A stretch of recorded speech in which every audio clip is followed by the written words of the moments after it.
mbokk yi asalaamaaleykum ñu ngi leen di nuyu di leen ziar di am mbégte daje ak yéen ci weeru tedd wi di weer bu ànd ak barke weeru am solo ren boroom gëm-gëm yépp muy diiney islam ak diiney chrétien bokk daje si yàlla ñu ko yàlla nangul ñu lépp luñ ci def ci jaamu yàlla jéggal ñu bàkkaar yi wàcc barke gi ci suñu réew wàcce ko ci àdduna ñoo sàkkoon waxtaan wi génn muy concept bu bees di concept boo xam ne bi ñu toogee xoolaat gis ni yitte la ci militants yi yitte la ci sympathisants yi ñuy jokkook ñun di wecceente ñun ci xew-xew ci parti bi xew-xew ci réew mi xew-xew ci àdduna moo taxoon bi ñu toogee ba xalaat ma proposé bureau bi ak cellule com ñu andi concept bi nga xam ne ci intervalle régulier dinañu permettre ñu jàkkaarloog yéen waxtaan ak yéen naam tournée nationale yi baax na waaye xam ngeen ni niveau de responsabilité yi ñu am de tout le temps la ñuy mën a def tournée rax ci dool yi nit tournée yi dafa localisé wu ci benn bërëb boo demee li ci ëpp préoccupation bërëb boobu ngay wax ñu gis nag ni léeg-léeg militants yi sympathisants yi ak sénégalais yi de manière générale fu ne la ñuy jaar pour di essayer jokkook ñun pour mën a xam lan lañu xalaat ak lan mooy suñu gis-gis ak lan mooy suñuy tegtal ci situation yi nga xam ne léeg-léeg luy am la ndax société humaine ak situation ñoo ànd moo taxoon nag ñu xalaat concept bi muy concept bu simple ndax jamono numérique la ñu nekk jamono internet la ñu nekk li nga war a mën a def ci ay weeri weer wala ay at war nga mën nga ko def léeg-léeg ci benn clic ci giir gu karloog nit ñi kenn ku ne fi mu ne ñii ñi nga bitim réew ñi ngi ci biir réew mi fépp ci biir Sénégal ñu ne woon dañ ko defee noonu waxtaan ak bu ci kanamee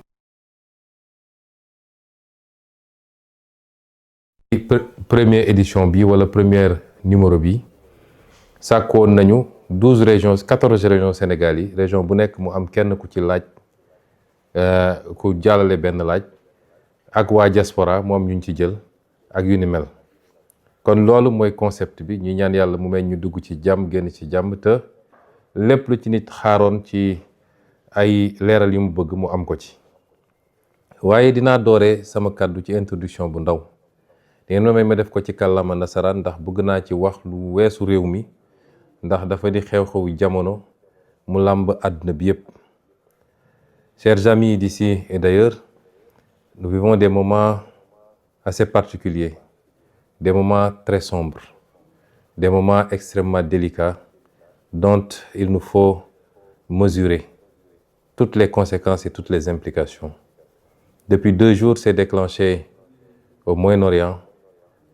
une guerre, il faut l'appeler telle quelle, déclenchée par les États-Unis d'Amérique et leurs alliés israéliens qui ont choisi de frapper un pays, notamment l'Iran, et qui ont déclenché la riposte de ce pays qui a embrasé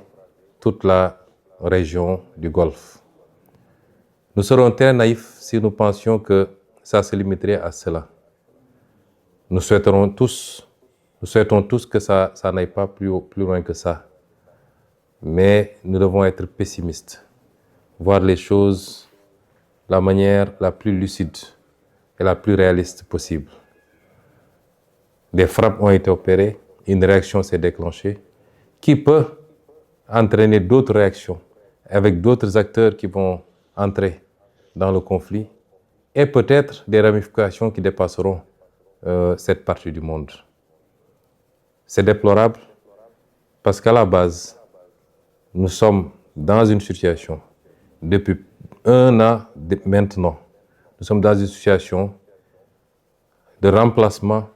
du contrat social mondial par un retour à l'état de nature, de liquidation du droit international, où un pays peut se donner le droit à tout moment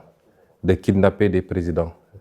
de s'attaquer à d'autres pays, d'asphyxier des pays pour annoncer en prendre possession pacifiquement plus tard. Un pays sans résolution ni mandat des Nations Unies peut décider de frapper d'autres pays,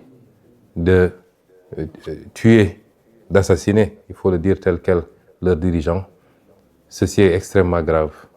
Et tout l'équilibre du monde qui a été conçu sur ces 45 dernières années, voire ces 50 dernières années, s'en trouve compromis. C'est déplorable et il faut le condamner. Je me permettrai de présenter toutes nos condoléances à la famille et au peuple des dirigeants qui ont été assassinés, les dirigeants iraniens qui ont été assassinés, et souhaiter que ce conflit trouve une fin rapide pour le bien du monde. Il nous faut mesurer toutes les conséquences de ce conflit, qui dépassent le simple aspect militaire. Nous savons tous que aujourd'hui, le trafic autour du détroit d'Ormuz est compromis, et nous savons que minimum 40% ou 30% du pétrole mondial, des hydrocarbures mondiaux, passent par ce détroit. Les impacts sur le plan économique pour tous les pays, dont le Sénégal, dont la consommation en produits pétroliers dépend de ces trafics-là, les conséquences seront très importantes. Les conséquences de manière générale sur l'économie du monde seront très importantes, avec des impacts sur la mobilité des capitaux, sur l'investissement et les répercussions sur tous les autres produits de consommation. Parce que vous savez que tout tourne et tout tourne à partir de ces produits d'hydrocarbures, pratiquement, les industries, l'économie, tout. Et donc, même les produits de consommation courante, notamment les produits alimentaires, les denrées alimentaires, tous les autres produits s'en trouveront impactés. Et tout ça par une décision unilatérale d'un pays tout puissant soit-il de déclencher une guerre, de frapper d'autres pays, et c'est déplorable. Mais nous devons faire une analyse géopolitique de ces situations. Ce ne sont pas des situations fortuites. Pas plus tard qu'avant-hier à l'Assemblée, je vous ai parlé du piège de Thucydide. Je vous en parle depuis pas mal de temps. Je voudrais que nous soyons tous bien conscients de la situation. Nous avons des puissances émergentes regroupées autour des BRICS, avec la Chine comme un pays moteur, qui aujourd'hui, quoi qu'on dise sur le plan économique, sur le plan technologique, et certainement de plus en plus sur le plan militaire, sont en train non seulement de rattraper tout le retard, mais de prendre le dessus sur le vieux monde occidental, avec en tête de file les États-Unis d'Amérique. Et tout ce que vous voyez, c'est des réactions de ce pôle, et particulièrement des États-Unis, qui ont peur de perdre cette primauté qu'ils ont eue pendant longtemps, cette domination écrasante sur tout le reste du monde. Et si vous voyez bien la carte des interventions, il s'agit de freiner et d'expulser une puissance comme la Chine, de l'Amérique du Sud d'abord, d'où ce qui s'est passé au Venezuela, ce qui se passe actuellement à Cuba, ce qui risque de se passer ailleurs, puisque la Colombie a été menacée également. C'est ce qui se passe actuellement au Moyen-Orient, où il faut couper effectivement toutes les connexions de ces pays avec la Chine, avec la Russie et peut-être avec d'autres pays des BRICS, et leur approvisionnement en produits d'hydrocarbures. C'est l'Europe ne posant pas de problème fondamental, puisque l'Europe est un satellite du moins des États-Unis dans ce bloc occidental. Tout ce qui se passe est une tentative d'isolement d'une puissance montante et de pouvoir après se consacrer particulièrement à cette puissance, soit dans le cadre d'une guerre commerciale. C'est heureux si ça se limitait à cela. Nous ne souhaiterons pas que ça aille beaucoup plus loin pour des puissances dotées d'arsenal nucléaire et maîtrisant des technologies de plus en plus extrêmement sophistiquées. Nous sommes dans ce contexte géopolitique bien particulier. Quid de l'Afrique? Parce qu'on a parlé de l'Europe, on a parlé de l'Amérique, on a parlé de l'Asie. Et comme d'habitude, il est très difficile de parler de l'Afrique, puisque les Africains n'ont jamais pris leur responsabilité pour comprendre les enjeux et comprendre qu'ils n'ont pas d'amis, ils n'ont pas de parents et qu'ils doivent compter sur eux-mêmes par les réformes qu'il faut, par le règlement d'un certain nombre de contentieux ou de conflits inutiles, par la stabilité, mais surtout par le travail, se mettre au travail. Nous sommes le continent qui n'existe pratiquement pas sur la carte géopolitique, mais qui semble être la seule à l'ignorer. Et nous sommes là encore dans des débats secondaires qui n'apportent rien au monde, qui n'apportent rien à l'Afrique qui ne rapporte rien à nos pays pris individuellement. Cette Afrique-là, qui n'est jamais sortie sous le joug de la colonisation. Parce que ce qui se joue actuellement, c'est une forme de réitération par certains empires de volonté coloniale. La colonisation, elle n'est pas seulement physique, même si ici on est sur le terrain physique, elle est aussi cette possibilité d'imposer ses vues, ses desiderata à tout le monde et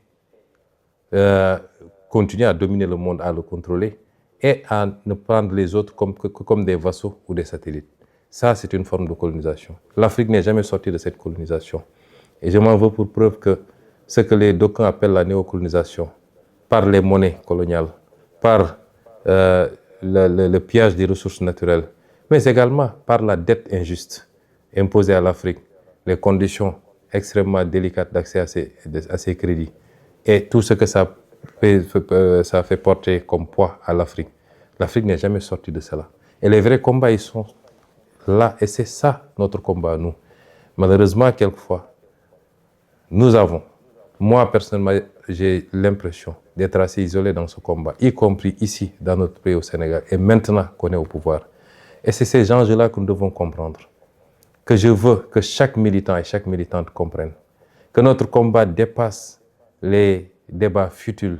et inutiles sur des combines et des manipulations politiciennes. mbokk yi àdduna bi jaxasoo na ñun rek a ko comprendre gul bu ñuy seetaan di xew ci àdduna bi ci ay commentaires la yem xamuñu ni lépp lu xew foofu impact bi mun a am ci suñuy réew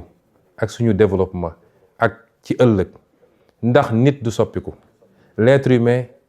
est un prédateur. La majorité des êtres humains sont des prédateurs. li andi woon ci ay jamono ay nit jaaxle ca fa ñu dëkk seen suuf doyul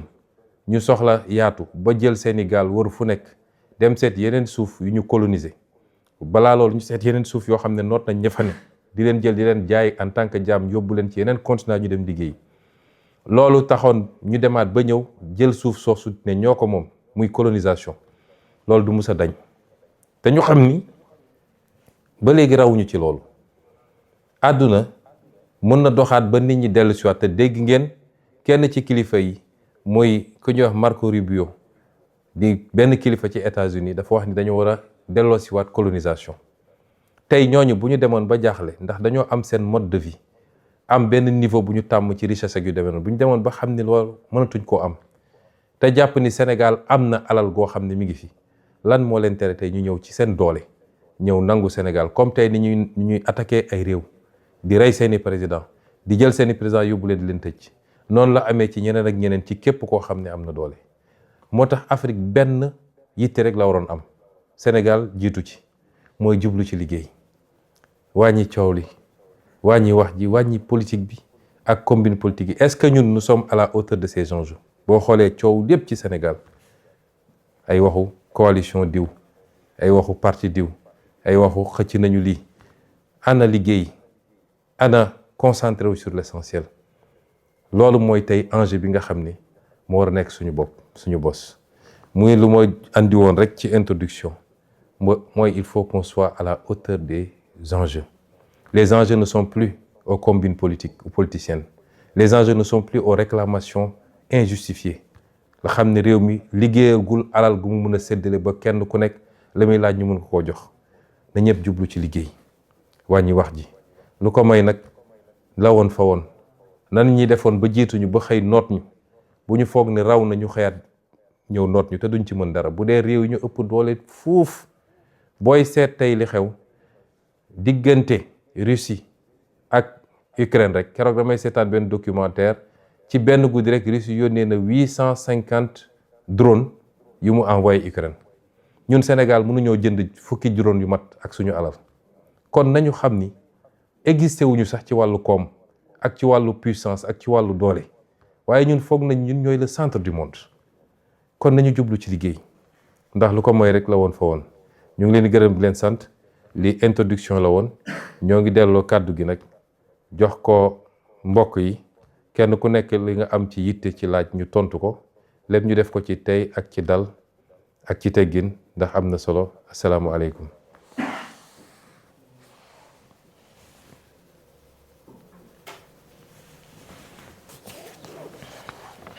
Bonjour tout le monde. Je m'appelle Léma Ngom, Pastef Kédougou. Monsieur le Président Ousmane Sonko, nous constatons actuellement un climat tendu au sein du Pastef. Quelle est votre position à ce sujet et quel conseil donneriez-vous aux militants quant à la posture adoptée face à cette situation?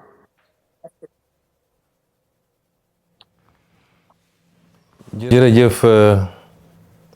Lému ñu ngi nuyu waa Kédougou yëpp di leen ziar di leen wax ni namm nañ leen nag laaj bi mu laaj am na solo ndax dama ko defe naa moom laa tëjee sama wax léegi nee nañu am na wax ju am ci biir Pastef te wax ji bëri na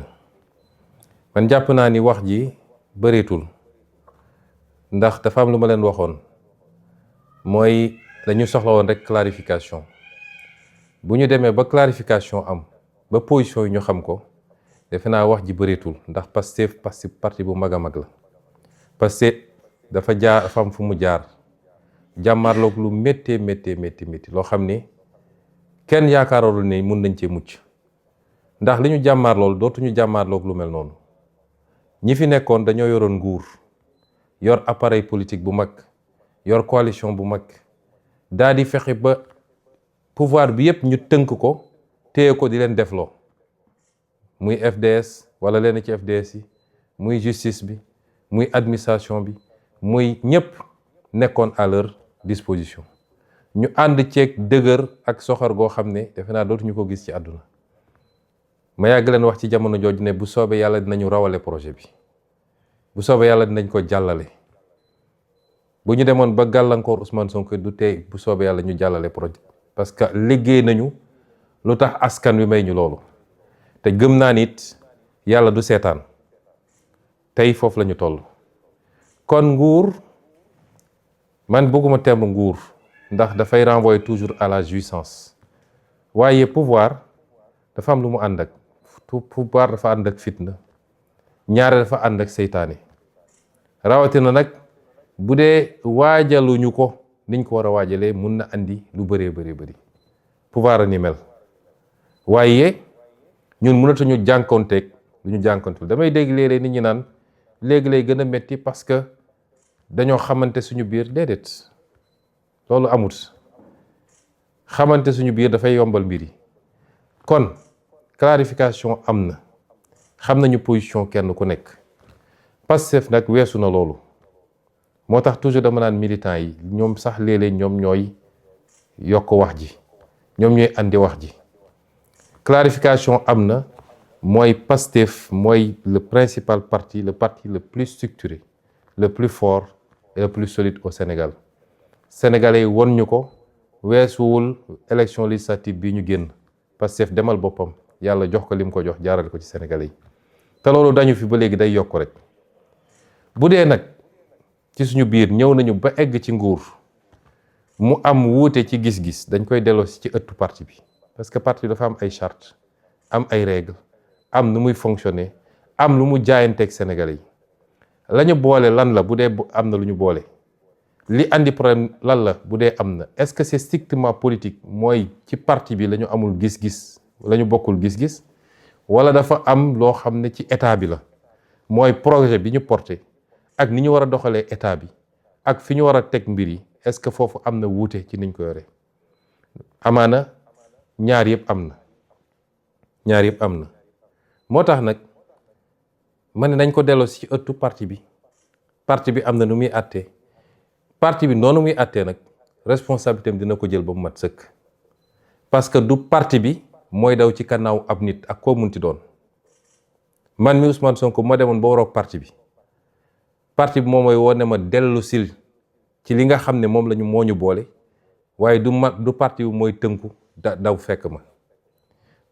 doxal nañ ko noo xam ne nag fexe nañu ba kenn ku nekk déggal boppam barki démb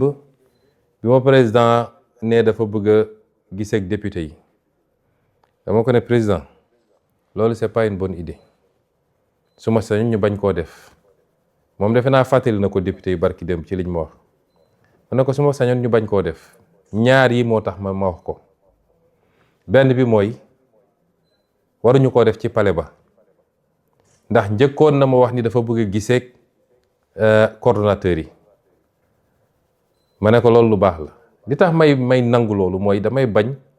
mu mel ni man maa dox digganteem ak parti bi ndax moom président Diomaye mënul giseeg waa parti bi lu dul man joxe naa sama accord parce que ci wàllu parti bi man maay kilifa parti bi ci wàllu état moom mooy kilifa état bi am na loo xam ne mënuma ko ci état lu dul moom nangu na ko am na loo xam moom mënu ko ci parti bi lu dul man nangu naa ko mais su ma ko nee déedéet te bañ ci day mel ni damaa dox digganteem ak parti bi ma ne ko d'accord loolu baax na mu njëkk a gisee coordonnateurs yi ma dem fa lekk fa tàndarma ak ñoom parce que man teewe waxtaan bi musuma koo yéene jàpp naa ni baax na ma bàyyi ko moom ak waa parti bi mu wax ñu dégg ñoom ñu wax mu dégg moo tax man waxtaan bi ci boppam dama doon duma ko teewee waaye comme ndogu la ñu invité dinaa ñëw naan café lekk tàndarma bàyyi leen ñu yeggali seen waxtaan bu dee yeggaliwuñu mu def ko coordonnateurs yi bi ñu génnee ci waxtaan bi li ma ci dégg ci ay remontées amoon na ci ñu ci génn ak incompréhension wala sax déception bi ma waxee bu député yi ma ne ko ñaar moo tax ma jàpp ni mën nga koo bañ a def bu njëkk bi mooy ñun de dañ doon wax ni bëgguñu transformer palais de la République en siège du parti politique kon mun nga dem Azalaï wala beneen hôtel teeru bi wala feneen nga loué fa ngeen def ko fa muy benn ñaareel bi mooy bu dee li nga yàgg répété moom ngay waxaat ak ñoom mën na koo bañ a jar parce que député yi xam naa leen ñoo ëpp liberté te assemblée nationale dafay former nit politiquement di nga gis koo xam ne ku sedd la woon sax mais bu demee assemblée def fa diir rek politiquement da koy former mu xam liberté jàng li ñuy wax joute politique mooy wax nu mu tudd jëflante ci politique wax ñu tontu la nga waxaat te buñ fa demee wax ji demee neen ku ne dem bu génnee it dina sentir responsabilité wala rendre compte militants yi ak sénégalais yi te it wax yooyu jaratu ko léegi clarification am na kenn ku ne na dem ba jàpp ni jàpp naa ne lii yoon la wala lii du yoon mën naa ko defaraat mais dajewaat pour répéter les mêmes choses muy yeewaat yeneen yi jaru ko mu insister ne moom il tient à les rencontrer te comme ndogu lay invité nit ku nekk fa nga dëkk ngay invité ndogu te moom palais la dëkk kon suy invité palais lay invité ma ne kon jarul may bañ ma ngoñ ci bañ bi parce que day mel damaa bëgg a dox digganteem ak parti bi ma bàyyi mu dem ñu dem toog waxtaan loolu permettre na tey nit ñi xam nañ ni mbir mi du mbirum diggante Ousmane ak Diomaye déedéet diggante parti bi ñuy wax Pastef la dans sa totalité mën na am ay benn yuy essayer jouer yenn jeu yi dégg naa kenn benn député naan ay bu ñu déclenché ay confrontation fii confrontation amu fi double jeu la nit ñi war a bàyyi confrontation amu fi Pastef mënul confronté wu ak benn nit boo xam ne militant la ci parti bi te loolu la woote wu mënul ne donc confrontation amu fi mais baax na nit ñi xam ni bi ma njëkkee wax ñu bëri jàpp nañ ni am na ñu ma ci mere woon sax mais man xamoon naa lu kenn xamut gisoon naa lu gars yi gisut te loolu it ma ciy wax ak militants yi nañ ñu wóolu léeg-léeg nit jàpp ni Ousmane ma ngay nelaw gaa yaa ngi def ay affaire moom yéegul amul lu fi xew te yéeguma bu ngeen àndeek man nag ñu am fu ñu jaar mu métti woon lool ma digoon leen ni bu soobee yàlla dinañu jàll ba yàlla jàll lañu tey ngeen ñu war a gën a wóolu xam nañu lépp xam nañ ko déet yàlla rek a xam lépp sax waaye la ñu xam bëri na lu fi yëngu xam nañ ko waaye dafa am lu ñuy doxalee mbir yi moo tax ma ne leen coow li léeg-léeg Pastef moo koy yëkkati jaru ko léeg-léeg Pastef dañuy xaw a li tubaab di wax free la lu yëngatu rek benn waaye jóge fële wax benn wax rek waa Pastef yëpp riirandoo chaque jour may leen baleen loolu àndi leen ak tey ak dal ngeen nekk ci liggéey bi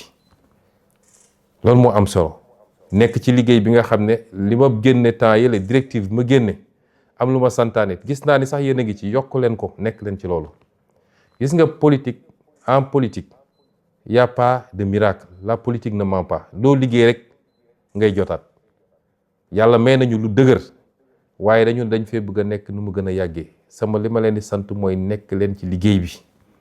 la ca des bàyyi leen ko mu dox ni mu war a doxee luñ ci jar a wax rek dinaa leen ko wax ba mu mat sëkk. man awma ay nëbatu yu dul jeex loolu mooy ñi jàpp nañ ni sax défaut la ci man waaye lu jaruta wax tim bu leen ci wax ngeen xam ni tey dañoo boole fonction politique ak di gérer état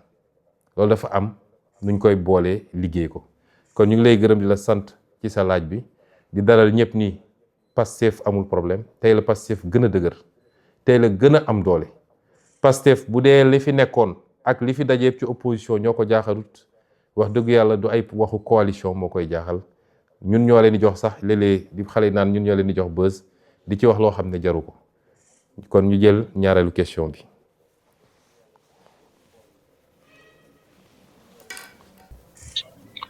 waaw salaamaaleykum waa panel bi président ñu ngi lay nuyu di rafetlu bu baax initiative bi di la waxal ne ñun base bi moom fa ñu nekkoon démb ak tey la ñu boole woon ak yow ba léegi ñu ngi koy gis kon ñu ngi ci waaw sunu laaj nag ba bëriwul sunu laaj mooy beaucoup de collectivités territoriales n'ont pas eu la chance de la visite du président du parti.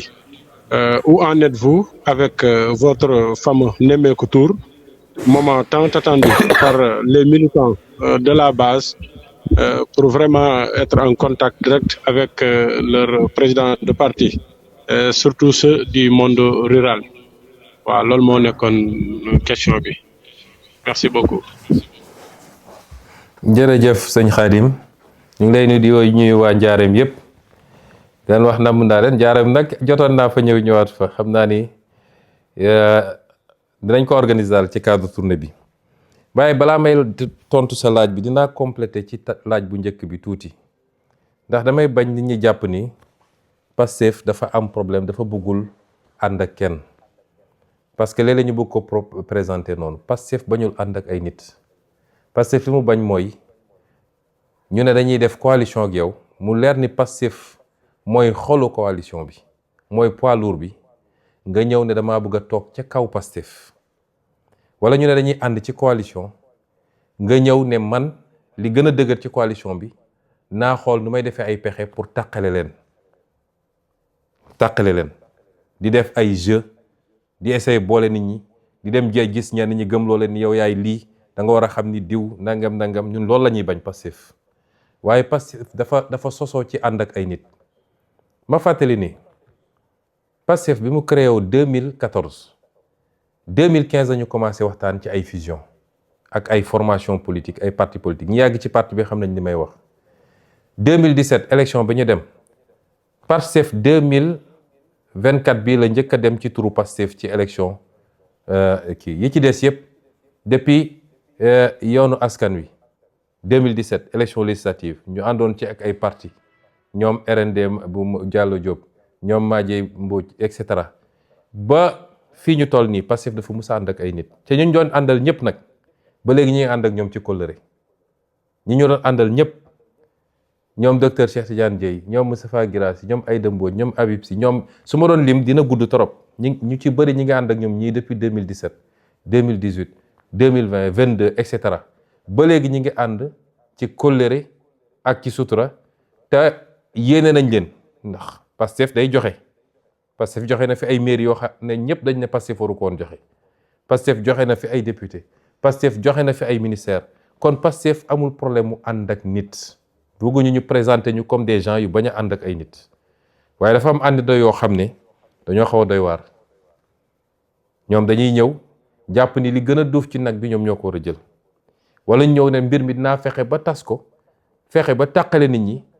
tafu nag fi ma war a tafu pour ñu jox ma la ñeneen ñi waroon jël li ñeneen ñi liggéey ay ati at ba sonn ci ñun ñooñu la ñu bañ kon ñu leeral loolu parce que bëgguñu sénégalais jàpp ni parce que dafa war a bañ a ànd ñun ñi ñu yàgg àndal musuñu am problème ñu société coow li yëpp ñi ñëw 2024 ci élection présidentielle la ñi nga xam ne 2024 bi affaire bi demee ba ñor ñu ñëw à 95% coow li yëpp ci ñooñu la waaye suñu àndoo yàgg yi déggoo ci coow kon loolu ma leeral ko doog a continuer ci laaj bi nga laaj sëñ Khadim tournée yi dinañ ko continuer mais en tenant compte aussi situation yi ñuy dund parce que tey responsabilité yi diis na dañ daan def nga xam ne mënoon nga jël semaine u lëmb 10 jours ne maa ngi def nemmeeku tour département de Mbour wala département de Tivaouane loolu dina jafe léegi boo seetee démarré nañ ko keroog Guinguinéo waaye dañoo fexe ba jël week-end bi fajaru samedi 11h fekk ñu fa ñu def ba dimanche ci ngoon ñu ñibbisi dinañ ko continuer ci noonu suñu yéene mooy def Sénégal yëpp te doore ko ci département yi nga xam ne jotuñu fa woon dem ndax am na fu ñu jot a teg tànk am na fu ñu jot a teg tànk donc ñu fexe ba ñu dem ci département yooyu incha allah waaye dinañu continuer nemmeeku tour gi ndax yitte la ci ñun waaye yitte la ci sénégalais yi namm nañu di ñu gis di waxtaan ak ñun nit namm nañ di jaxasoog ñoom parce que man dama gëm ni kuy def politique rek jaxasoog nit ñi mooy sa farata mooy sa warteef waaye def politique ci tëju si bureau wala keroog bi ñu la falee lañ la gëj a gis man giseewu mu noonu politique mu neex mu naqari demal jaxasoog nit ñi déglu leen waxtaan ak ñoom expliquer leen aussi jox leen ay arguments yoo xam ne amuñu ko woon kon nañ continuer nemmeeku tuur yi incha allah te njaareem dina am wàllam ci lu yàggul bu soobee yàlla kon ñu jël question bi ci tegu. asalaamaaleykum.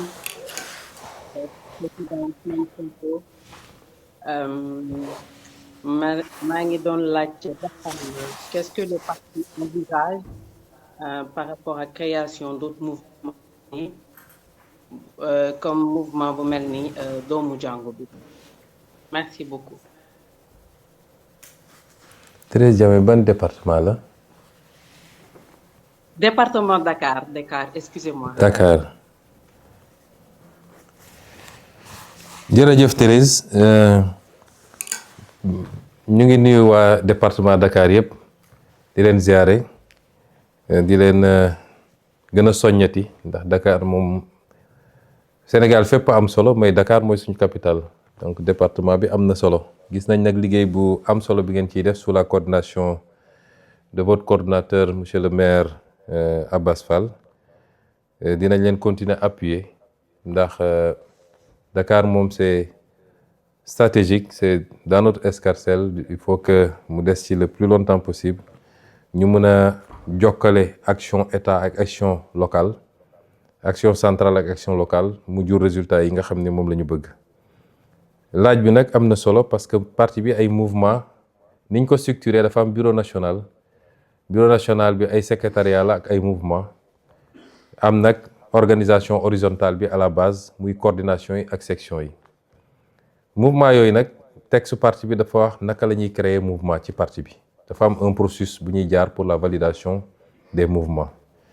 may rafetlu nag di am mbégte lool bi ma yégee nii am na benn mouvement boo xam ne ci jàngu bi la ni mu amee mouvement doomu daara bi jàngu bi nga xam ne kenn ëppalew ko ci parti bi Pastef dès ses débuts obédience yëpp dañoo ñëw def ko seen affaire bopp ndax Pastef affaire patrie bi la patrie nag n'appartient à aucune religion n'appartient à aucune ethnie n'appartient à aucune région c'est la patrie de tout le monde ñëpp yem ci nag ñëpp tolloo ci moo tax képp ku bëgg a gérer patrie bi da nga war a fexe ba représenter ñëpp ci patrie boobu mus naa toog di waxtaan ak monseigneur ci année 2021-22 je crois ñuy waxtaan et on parlait justement de l'engagement politique de personnes issues de la communauté catholique ñu ciy waxtaan lu bëri ma jàpp ni dañu war a gën a safal engagement bi donte nag parti bi am na ci ñu doy waar ñu dëgër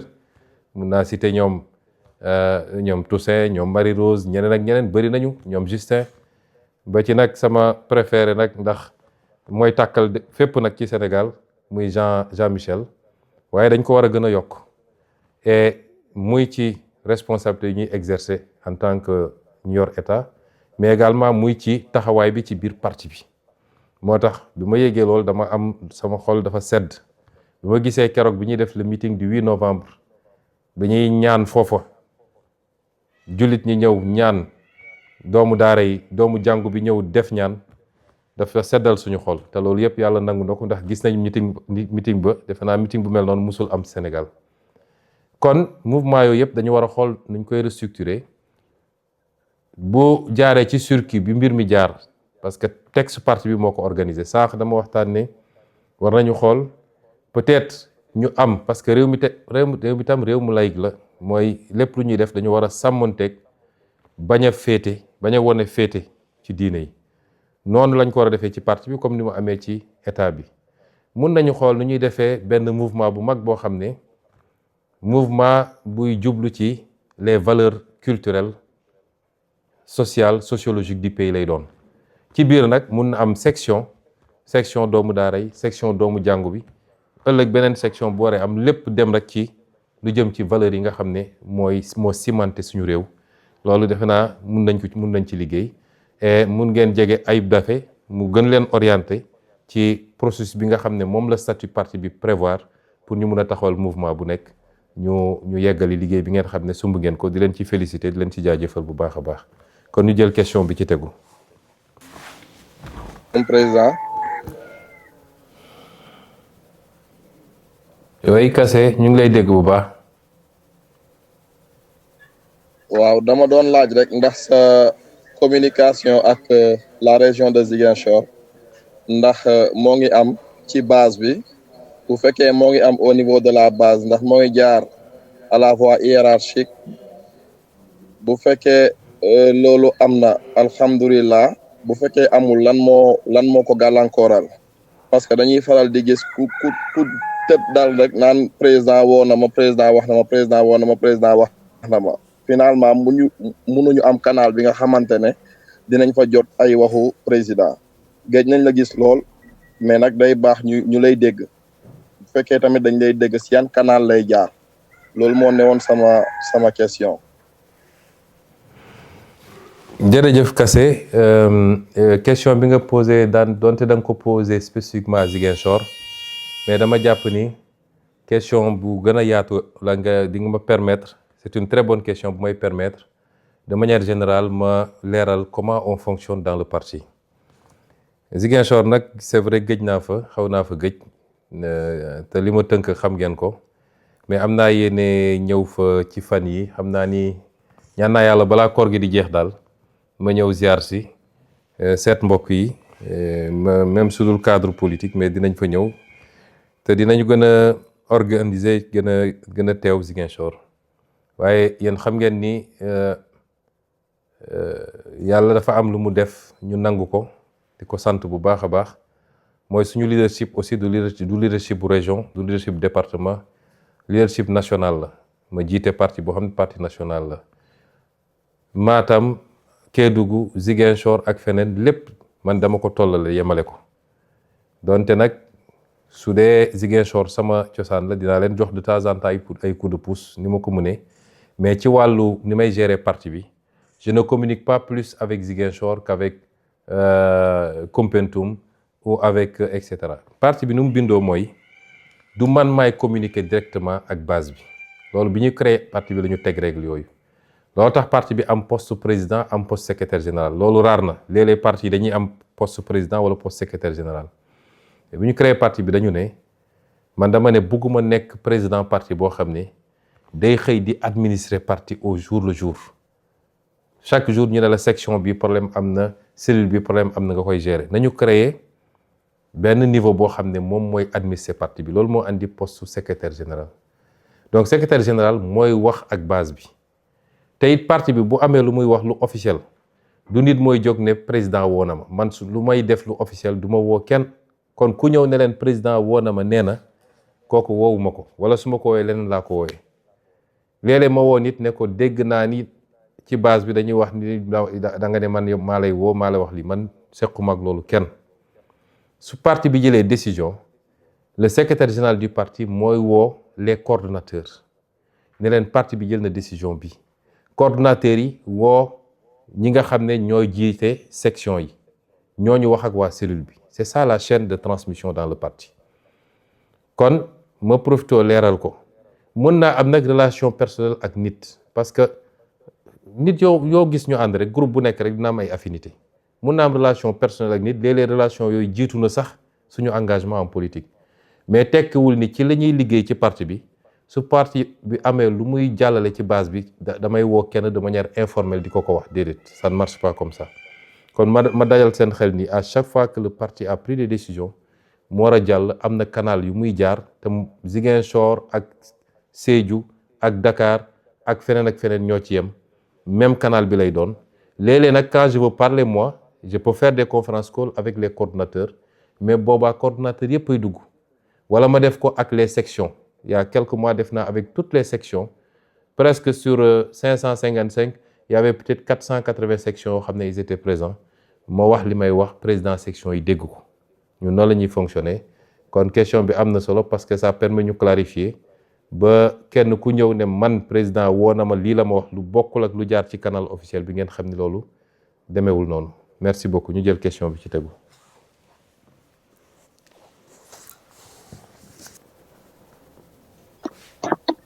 allo salaamaaleykum.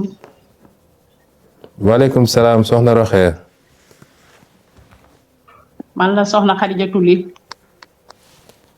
ah c'est Khady Ly de Kaolack. Khadijatou Ly département Nioro. Nioro waaw.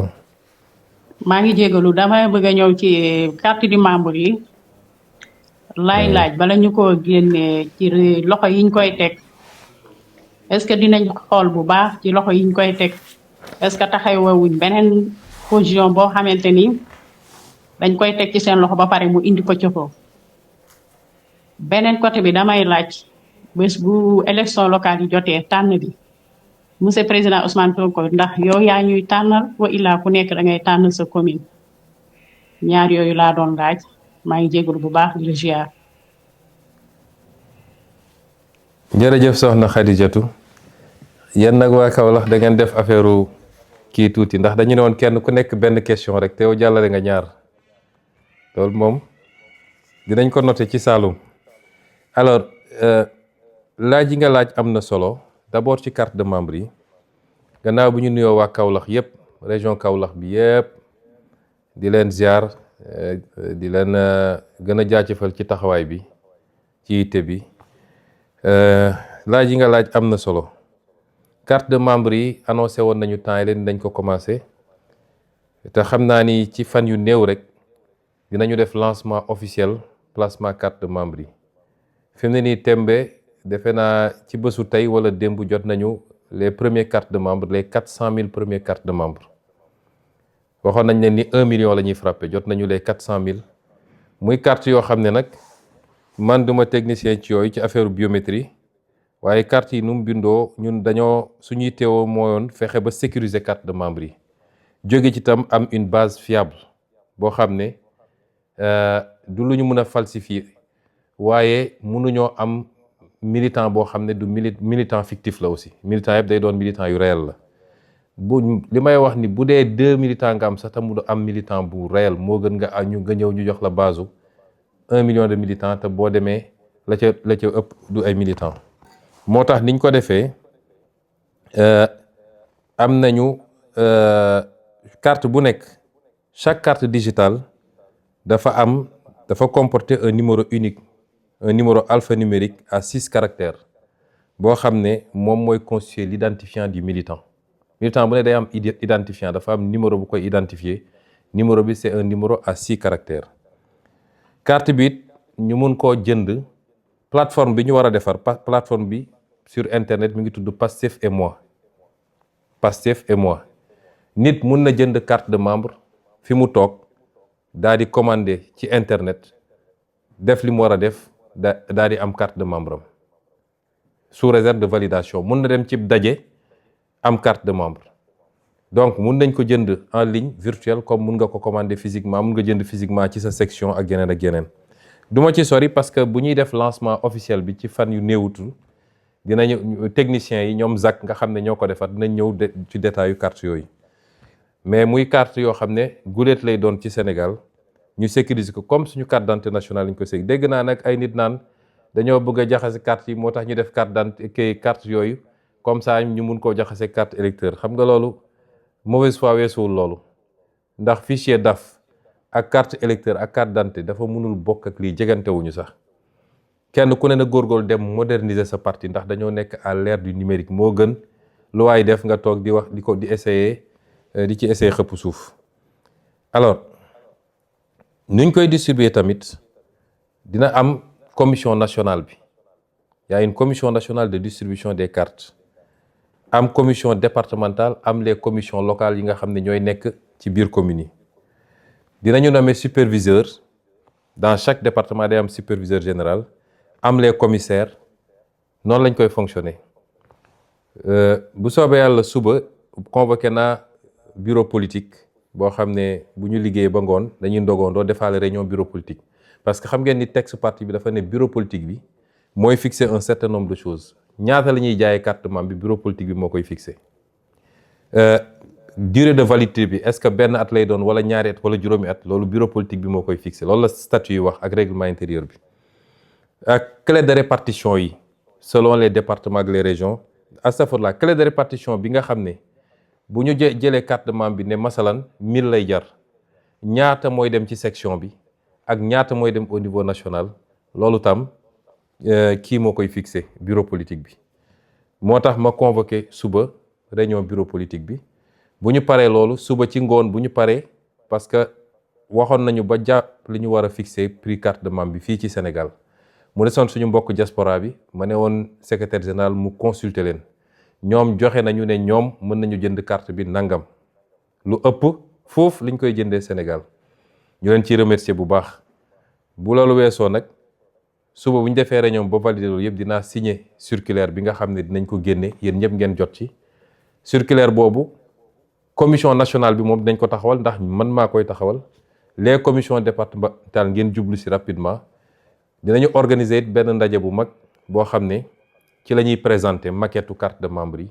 expliquer fonctionnalité yi nekk ci carte de membre yi waaye ci même daje boobu bëgg naa ñu lancer aussi la construction du siège parce que parti bu mel ni Pastef dafa war a am siège yàlla na may ñu dox nañu ba am terrain bi ci suñuy affaire bopp boo xam ne dañ koo jënd du délibération buñ ñu jox du truc dañ koo jënd defar nañu plan architecture yu ba pare war a jublu ci taxawal siège boobu ba am fu ñuy daje ak fu ñuy defee suñuy réunion ak yu demee noonu maquette siège bi dinañ leen ko présenter lancer waale opération wu financement bi nga xam ne ci ñun la war a jóge ñu jublu ci defar siège bi également kon yooyu yëpp ñu ngi ci te liy jubluwaay bi mooy fexe ba carte de membre yi ñu joxe ci anam yu leer du ñu ne diw moo tee carte membre yi ñii far nañoo ak moom mu jox leen ñii faruñoo ak moom du leen jox loolu du am ci parti bi képp ku war bokk ci parti bi jaar fi nga war a jaar pour yor carte de membre dañ la ko jox nga dem taxawal say cellule formaliser ko ànd nga ak àndoo man mii sax boo àndul ak man tam di militant parti bi am nga sañ-sañu jot say carte de membre dem placer kon loolu ñu ngi ciy liggéey ci anam yoo xam ne liñ ciy jublu mooy transparence ñu ngi leen di gërëm di ziar waa Kaolack jël question bi ci tegu.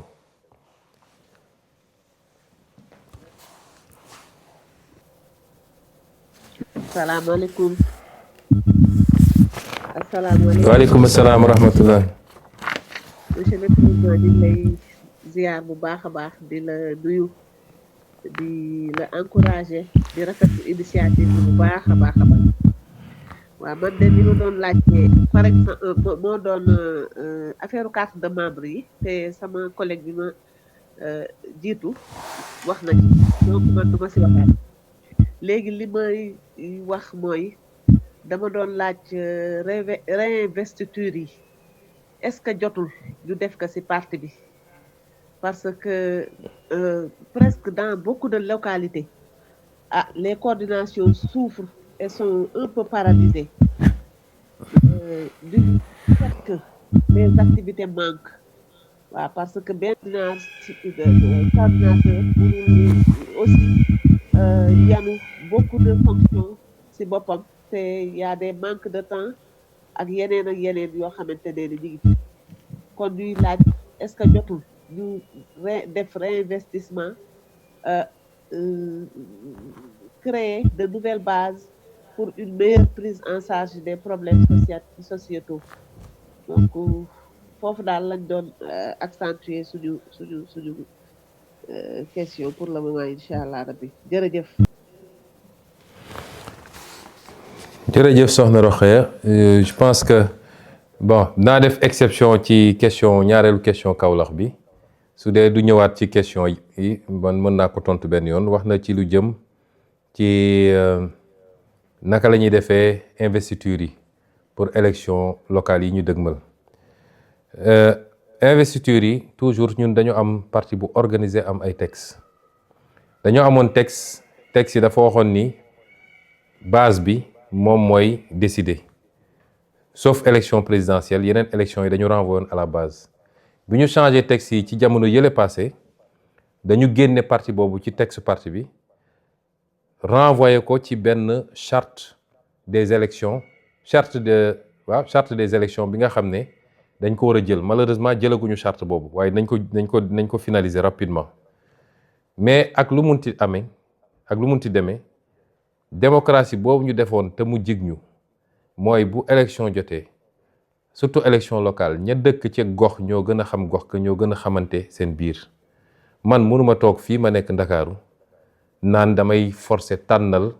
waa Ngaye Mékhé wala waa Thilmakha ne leen yéen diw mooy doon seen candidat loolu mënuma ko moo tax ñu ne dañ koy delloo ci base ba di ñaan nag base bi ñu jiital intérêt général nit ñi xamante nañu la ñu bëgg ci ñoom mooy ñu ut consensus parce que coowal candidature dafa bëri lu mu mun a yàq ci parti bi li ko tax a jóg du xëccoo ay poste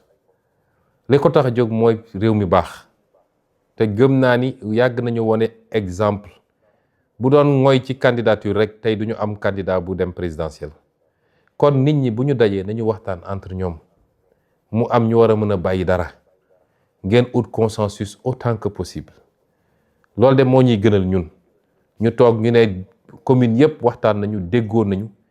ni diw mooy seen candidat tekkiwul ni keneen ko bëggoon nekk candidat te tànnuñu ko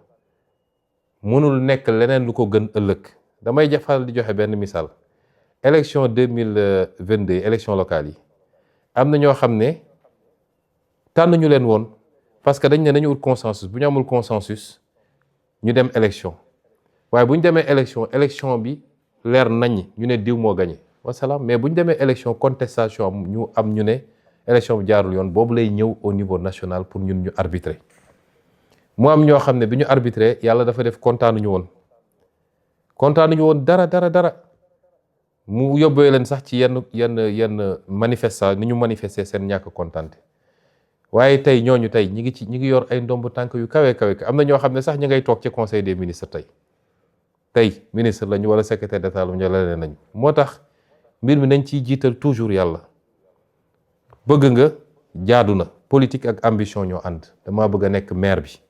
damaa bëgg a nekk président conseil départemental damaa bëgg a nekk député bi damaa bëgg a nekk président bi waaye nañu xam ni yàlla rek mooy dogal in fine li nga war a def ko waaye bu mu la yóbbee mukk ci lu ñaaw ndax parti bi weesu na loolu kon liñ leen wax mooy njëkk leen ut consensus waxtaan leen mu am ñu war a ëppale seen bopp dara bu ngeen amul consensus élection am bu ñu defee élection kii moo gagné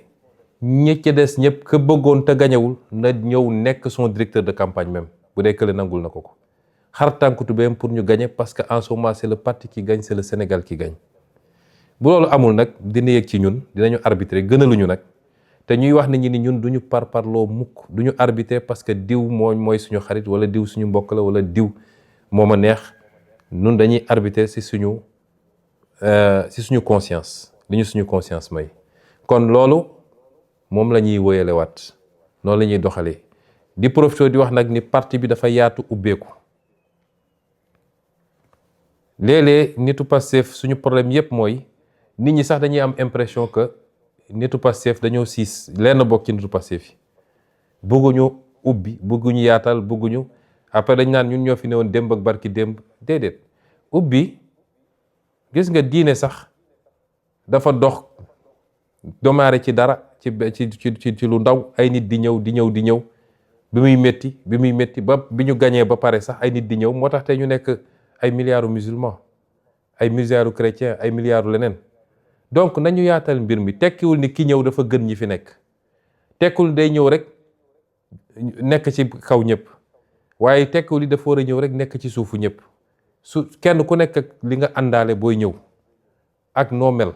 kon nañu yaatal mbir mi am ouverture lépp ñu xam ni intérêt réew mi la te li ñuy ñaan yàlla bu amee kenn ku ne di nga jëriñ sa réew ba doyal jëriñ réew nag tekkiwul ni forcément dama war a nekk DG wala dama war a nekk directeur wala dama nekk ministre déedéet y a 1000 manières de servir le pays te léeg-léeg nit dina servir réewam lu ëpp njëriñ ci réew mi ëppal ko njëriñ moom lu bokkul ak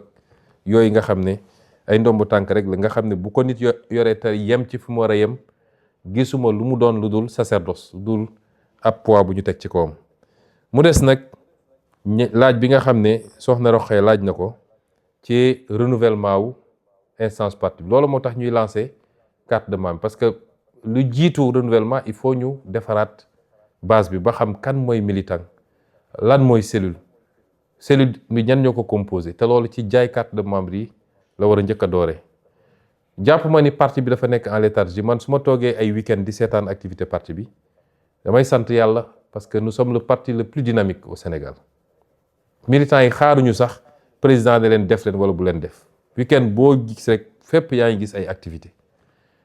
mun nañ ko xeeb mun nañu parce que waruñu bew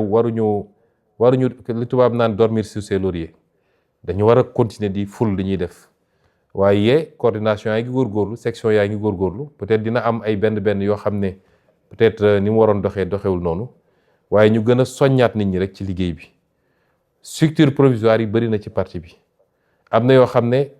d'accord naa ni dañ ko war a gaaw defaraat am na ku léegi poser benn question sur Ziguinchor structure provisoire lañ fa tegoon defe naa fu mel ni Mbour noonu la mel defe naa fu mel ni Guédiawaye noonu la mel wala peut-être yu mel noonu yooyu war nañoo gaaw parce que ay communes yu mag la ay départements yu mag la ñu def renouvellement yi rapidement mais ñu def ko teg ko ci yoon parce que renouvellement yi jaay carte yi aussi moo ñuy permettre ñu dem congrès bi man newoon naa duñu génn avril te defuñu congrès ñaari dàqante wuñu sax parce que congrès parti bi mun nañ ko def à tout moment ndax congrès parti bi kenn rek lañ ciy renouveler ñaar mooy président parti bi ak trésorier parti bi ñoom la ñuy fal ci congrès ba faluñu fa bureau politique faluñu fa coordination président parti bi lañ fay fal ak trésorier parti bi su ma juumul kon loolu mun nañ ko organiser à tout moment su loolu weesoo defaraat texte parti bi lépp lu ñu bëgg a yeesal ci texte bi ak les résolutions yi nga xam ne mooy doon résolution yi war a orienter action parti bi moo taxoon ma joxewoon ndigal waa bureau politique bi ne leen nañu gaaw liggéey ci ñu dem ci congrès bi parce que boobu ba léegi nag ñi ngi wax congrès yàgg na jot na parti bi organise son premier congrès ordinaire ñu ngi leen di gërëm leen sant jël question bi ci tegu.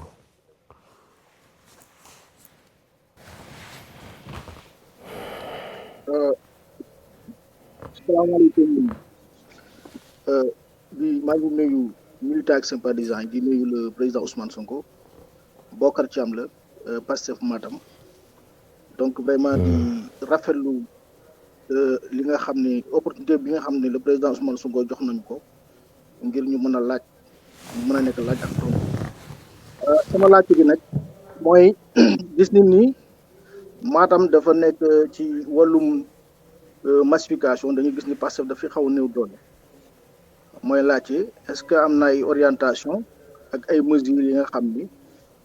parti bi prévoir na ko ngir gën a dooleel Pastef Matam waaye aussi ngir gën a dooleel aussi section yi nga xam ñoo nekk ci réseau de Matam pour ñu mën a def efficacement li nga xam ne mooy seen mission politique ak seen organisation sur le terrain loolu moo nekkoon laaj jërëjëf. jërëjëf Alaaji Bokar ñu ngi lay nuyu di ziar waa Matam yëpp di leen jaajëfal di wax ni njeen dama leen ni toujours di félicitation spéciale di leen encourager ndax am na zone yoo xam ne moo gën a jafe def politique que d'autres parce que c'était des zones yoo xam ne dañ ko sanctuariser woon bu yàgg ay bastion la pour d'autres formations politiques loolu c'est des réalités dañ koy nangu ñi ngi ñaan yàlla ñi ngi sant yàlla nag bi mu néewee léegi muy doon zone yu néew defe naa Matam ci dernier bastion la boo xam ne on va venir à la conquête de Matam nag ndax razzia bi nga xam ne raz-de-marée bi nga xam ne am na ci 10 ans yi progressivement amul benn zone du pays boo xam ne war nañ koo bàyyi de côté mais dama leen di féliciter ndax métti woon na lool Matam nekk bastion boo xam ne ñëpp xam nañ bastion kan la woon yéen ngeen am courage yu taxaw woote fa patriotisme woote fa nu mu tudd Pastef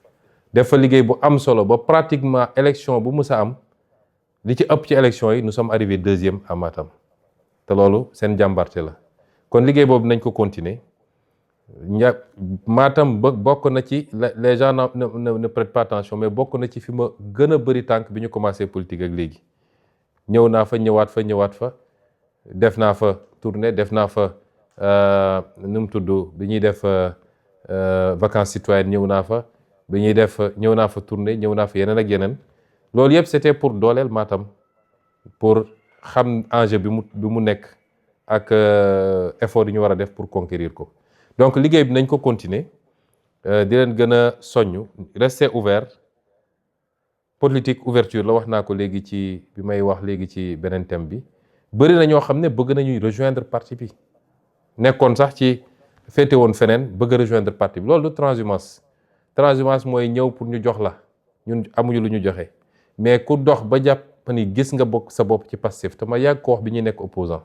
ba ñu nekk opposant déjà am na ñu jóge woon APR ñëw ci suñu parti ba tey ñu nekk ay maire comme ñoom Baye Niass ak yu demee noonu kon parti bi yàgg na am ubbeeku boobu kon garder cette ouverture là ñuy dalal xelu ñëpp nag ni ñun parce que bëri na cliché yu gars yi togg mais da ngay dégg sax ba léegi ci discours yi lu am ñu ne woo naa sama lii et cetera déedéet ñun amuñu benn zone du pays boo xam ne dañ koo stigmatiser wala dañ koo singali man wax naa ni dama am cosaan foofu ndax sama maam waa Njaayeen Pendaaw la donc ci Fuuta la bokk kon kenn ëppalewu ma fa ñun dañoo boole Sénégal yëpp maasale ko ñëpp la ñu bëgg defuñu exception li ma yéene Ziguinchor lu ko raw laa yéene pour Matam yàlla bi ma tiim bu dee du dëgg ci man yàlla koor gi ñu nekk bu mu am donc ñun amuñu problème boobu nit ñi ñooy essayer politiquer ces arguments là di ko de essayer jaay nit ñi loolu nag ci communication ñu leen ciy gën a soññ ngeen góorgóorlu gën a vulgariser donte nag ci démocratie la ñu nekk te nit mën na faral nit parce que seq na ak moom loolu dañ koy nangu kenn ku nekk sooy politique fa ngay essayer njëkk a am base mooy fa nga jóge kon loolu yoon la yéen tam war ngeen tabax à construire un leadership fort à Matam qui sorte du lot luñ ci mën pour jàppale leen si nañ ko def nañ leen accompagner dinañ fa ñëw tourner dinañ leen jàppale ci yeneen anam mais am na loo xam ne it sur le terrain entre yéen li ngeen représenté ak li ngeen mën a def ak ni ngeen yaatalee parti yu ba ñeneen ñëw yooyu yëpp suñ ko combiner jàpp naa ne dañ ci am résultat yi ñu bëgg tout en continuant à vous féliciter, à vous encourager pour votre engagement, votre courage et votre bravoure. Merci. Ñu jël question bi ci tegu. Oui, asalaamaaleykum wa rahmatullah. Waaleykum salaam wa rahmatullah. ñu ngi nuyu di jaaree moom li ñu àdduna wërngal yëpp comme ni nga ko waxee rek bataille de Kaffrine nag weeru koor la woon te ñu ngi ci weeru koor également. En fait ñun président suñu mooy gis nañ ne génne woon ngeen communiqué par rapport ak carte membre yeeg yooyu ñu tegaat ci beneen bataaxal boo xam ne ñëw na dooleeku si joxe des instructions pour que mouvement yi wala ñi nga xam ne ñoo nekk coordination départementale yi section communale yi également ak cellules yi ñu gën a jublu ci activités yi ñun li ñuy laaj ban message ngay envoyé ñooñu ñëpp pour que nga gën leen di ñaax ci liggéey bi waaye it lan nga ñu mën a assurer comme ni ko suñu collègue bu Matam waxee léegi dëkk yi nga xam ne xawoon nañ fa am néew doole nan ngir la parti bi mun ñoo jàppalee ek pour que ñu gën a mën a def ay activités yu bëri wasalaamaaleykum wa rahmatullah. Aleykum salaam sëñ Diaw. xam naa ni dañuy baral tontu yi régie bi man la ñu bëggoon wax ma baral tontu bi ñuy wax gars yi nañu gaaw question yi waaye dégg naa wax ji naa dañuy bañ ndog bi fekk ñu fii séeréer yi mer ci ñun li ñuy wax rek même politique bi la ñu appliquer pour tout le monde mooy base bi ni ñu leen di jàppalee ñoom ñëpp amuñu ci xaj ak seen kon lépp lu ñu mën a def pour doole leen donte nag Kaffrine wax dëgg yàlla boo ko comparé ak Matam def nañ fa benn remontada bu extraordinaire ba jàpp naa ni fi mu toll nii moom yéenay borom Kaffrine yéex naa ñëw waaye defe naa à partir de présidentielle bi législative bi yéen waa Kaffrine rattrapé ngeen un peu te noonu ngeen ko diggee woon bi ma ñëwee Kaffrine ci guddi koor googu dama leen ne est-ce que di ngeen continuer nekk à la traîne par rapport ak ce fort mouvement bi am ngeen xale yëpp jëloon engagement ni kenn du dem bàyyi fay Kaffrine kon liggéey boobu dañ koy continuer ñu ngi leen di gën a encourager di leen gën a soññ di leen masawit wax leen ni vous avez tout notre soutien la ca war yëpp ci engagement ci formation ci mobilisation saa suñu tànk oyofee it ñu ñëw parce que ñun noonu lañ leen mën a dooleele xam nañ ni population yi dañuy bëgg di ñu gis di saafonteeg ñun te loolu saa yi fu ñu ko def ba jóge fa rek dina gën a dooleel ña fa nekk ci base bi di liggéey pour parti bi donc yooyu yëpp dinañ ci ànd di liggéey pour gën leen jàppale ci liggéey bi à la base kon la ca des nag mooy militants yi nañu jublu ci liggéey bi les enjeux sont énormes sama introduction dama wax ci enjeux yi débat politique bi c'est mineur par rapport ak enjeux yi dañu nekk ci dynamique gu reprise en main d'un pays wax ju bëri yëpp loolu la c'est-à-dire réew mu ñu doxalee ci benn anam bi pendant 60 ans nga ñëw ne dama koo bëgg a jubbanti foo jaar rek coow li bëri parce que ñi mu neexoon ci ñoom ci loo xam ne àndul ak intérêt réew mi foo jaar ñu essayer résister ci seen mënin ci désinformation ci seeni médias ci seeni pexe ci wër fu nekk wax essayer lu yëngatu ñu laxasu ci catégorie socio-professionnelle bu ne am naa lu ma naqari ñëw laxasu ci parce que seen intérêt mooy déstabilisation am instabilité totale du ñu mën a gouverner gi demee noonu loolu nag ñun jaaxaluñu moo tax yéen ñi nga xam ne nag yéen a ngànk affaire bi yéen ay ndeyu mbili gi le militant yéen la ñu bëgg ngeen bañ a topp divertissement boobu ku jóg rek posté benn affaire diw nii diw na le militants yi nekk ci suba ngoon di commenter non te loolu peut-être problème formation am na ci mais loolu dinañ ci ñëwaat ci yeneen anam kon li may digal militants yi mooy rester focus sur ce qu'on est en train de faire dans le gouvernement gën koo vulgariser rester focus sur directive yi ñu joxe dans le parti nekk ci base bi di liggéey au moment où tous les autres sont à Dakar en train de dormir parce que gisu leen kenn ci base bi ñiy góorgóorlu sax naan dañuy dem defi tournée bu ñu demee kenn du yëg ni tournée am na ndax kenn génnul te gàttanu leen kon ñi am potentiel boobu nekk leen ci loolu te bañ a topp divertissement yi ak distraction yi kon ñu jël question bi ci tegu.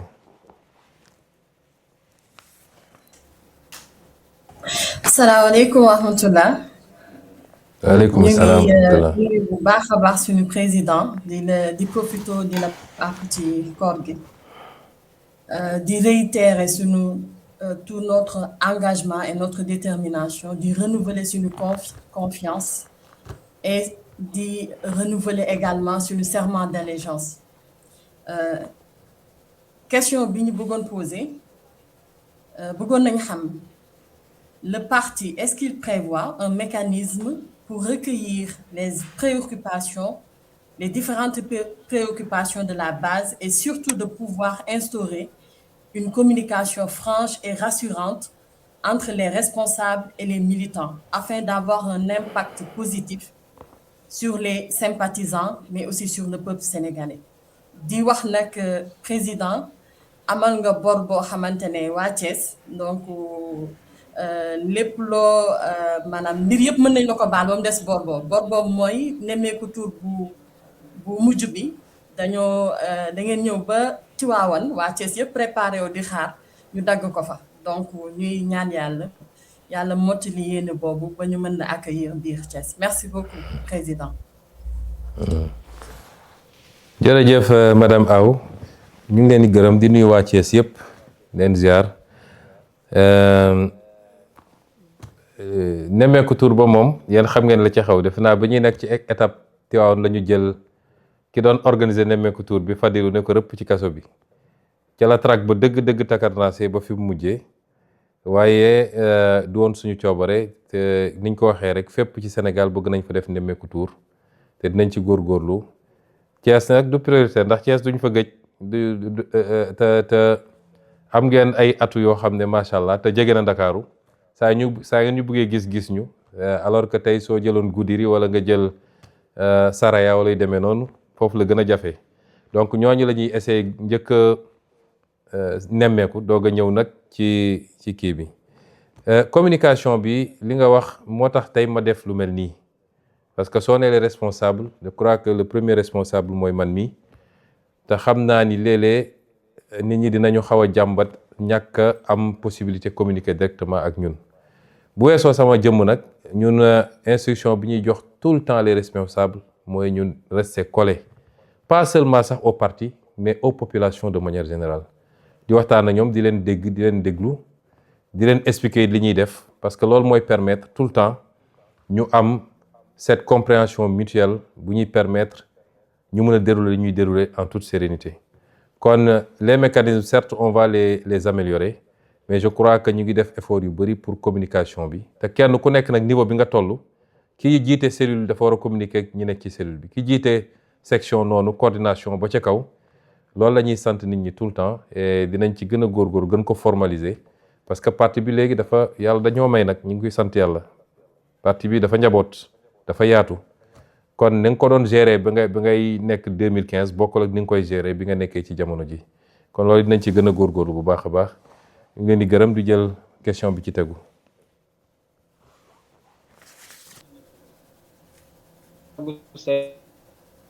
Dans le département de Dagana commune de Mbane monsieur le président ñu ngi lay nuyu bu baax a baax di am contentement bu baax une question nag monsieur l'initiative afin de renforcer leur capacité et leur permettre de mieux jouer leur rôle sur le terrain di la wax nag commune Mbane na mën na la trop ndax gisagul pro si commune Mbane ñu ngi nuyu ñëpp di leen ziar asalaamaaleykum wa rahmatullah. waaleykum salaam. Saint-Louis la parce que kii bi dafa doon dagg au début c'est Saint-Louis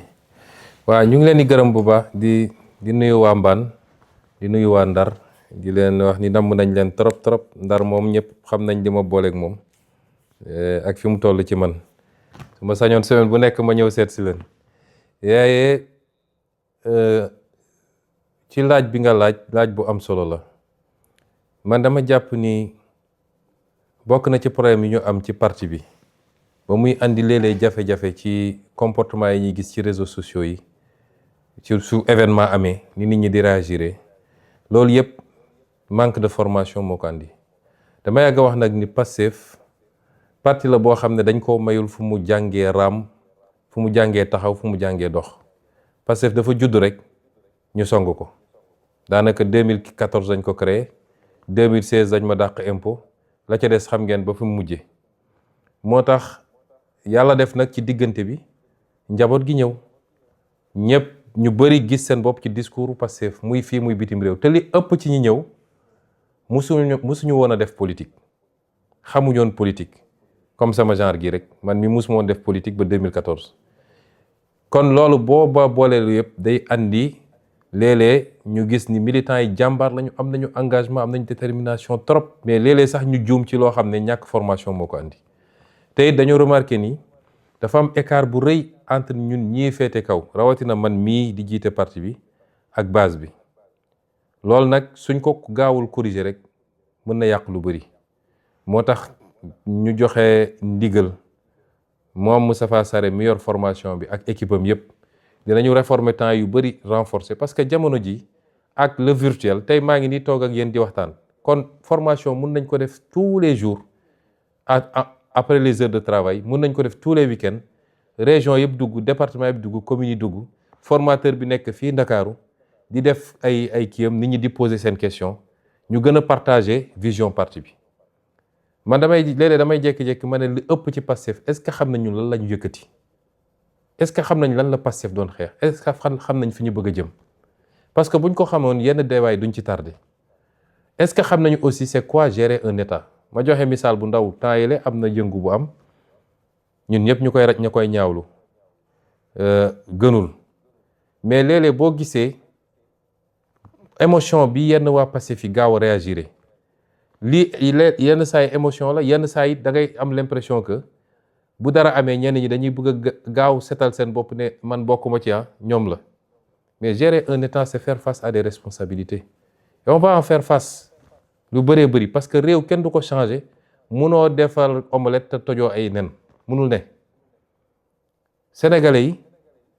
ñu ci bëri bëgg nañu changement mun naa ne sax ñëpp bëgg nañu changement mais bëri na ci ñoo xam ne pareeguñu pour changement bi changement tant que mi ngi concerné ñeneen dañ lay tàccu ne la bravo mais boo egsee si ñoom rek ñu ne la déet du fi amee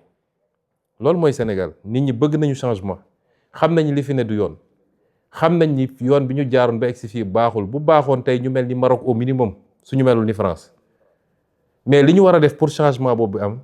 ñi pare pour loolu bëriwut tant que changement bi mi ngi concerné catégorie X forum ñu ne la bravo li ngeen def fii déguerpissement bi baax na yoon yi leer na mais boo wëlbatikoo ne léegi lii jaaduwut il faut ñu laal ko kaw ko doon la félicité démb mooy ñëw attaqué la déedéet changement munoo ko def naxante dina am pédagogie dina am parce que loolu mooy jiitu lépp waxtaan ak nit ñi essayer leen jël par conviction essayer leen convaincre mais leader bu jël décision jotee da nga koy jël bu la leer ni lii moo baax ci réew mi mu leer la lii moo baax ci réew mi te loolu moo tax ñu fal la jox la tous les moyens bu jotee da nga koy def mais léeg-léeg nga poser acte rek boo mooy les militants yi sax ñoo njëkk a jóg ku nekk te xamuñu le fond de l'affaire xamuñu ko maîtriser wuñu ko loolu yëpp ñàkk formation la moo tax faw ñu jublu ci formation bi mun nañ ko def lu bëri en ligne am na yoo xam dina laaj déplacement ñu def ko mais il faut ñu gaaw ci formation bi kuréel tam bu ñu àndee damay wax toujours ni nit ñi dañoo war a xam ni étape 2021 2023 weesu na loolu du woon Pastef dafa ñëw ci xam-xam di wax xam-xam man mi ko jiite bind naa 3 livres balaa 2021 3 livres wax sama gis-gis ci réew mi vision wax sama li xew ci pétrole beeg gaz bi te loolu yëpp mi ngi feeñ wax li ma gis ci décentralisation ak nag lañ ko war a doxalee saa yu ma taxawaan assemblée wax ji mën na dëgër waaye xam-xam rek laa fa daan wax joxe ay chiffres joxe ay faits ba keroog ñu xam ni ñii buñ leen teewul du sotti ñu pexeel ñu ci la Pastef doogu dugg ci xeex waaye jóg di xeex du loolu du ADN Pastef nekk ci réseau yi di xuloo di daggasante ak yooyu loolu du ADN Pastef donte nag buñ la attaqué man la ma leen yàgg a wax bu leen tooñ bu leen attaqué bu leen saaga waaye ku leen attaqué am ngeen sañ-sañu riposter chaque jour ma répété ko mais bu ñu perte beaucoup de temps ci loolu laaj nañu ba ñu jox ñu léegi nañu jublu ci liggéey bi ngeen accompagner la communication du gouvernement mbir bu amee nu mu ñagas xaar leen ba am la version officielle parce que rek nit boo àndeek moom xam ki mu doon xam nga ni war du nit buy tooñ xam nga du nit boo xam ne am aussi day jël doole di ko jaay nit ñi kon bu dara amee xaaral ba xam li xew yooyu yëpp nag ci formation ak les politiques publiques qu'on est en train de développer la gestion de l'État les ruptures que nous sommes en train d'impulser yooyu yëpp il faut ñu former ci militant bi su ma nee militant nag militant yëpp chauffeur taxi beeg mareyeur beeg maçon beeg docteur en droit bi ñoo ci yem il faut que ñu liggéey ci formation boobu te laaj na aussi participation massive de la base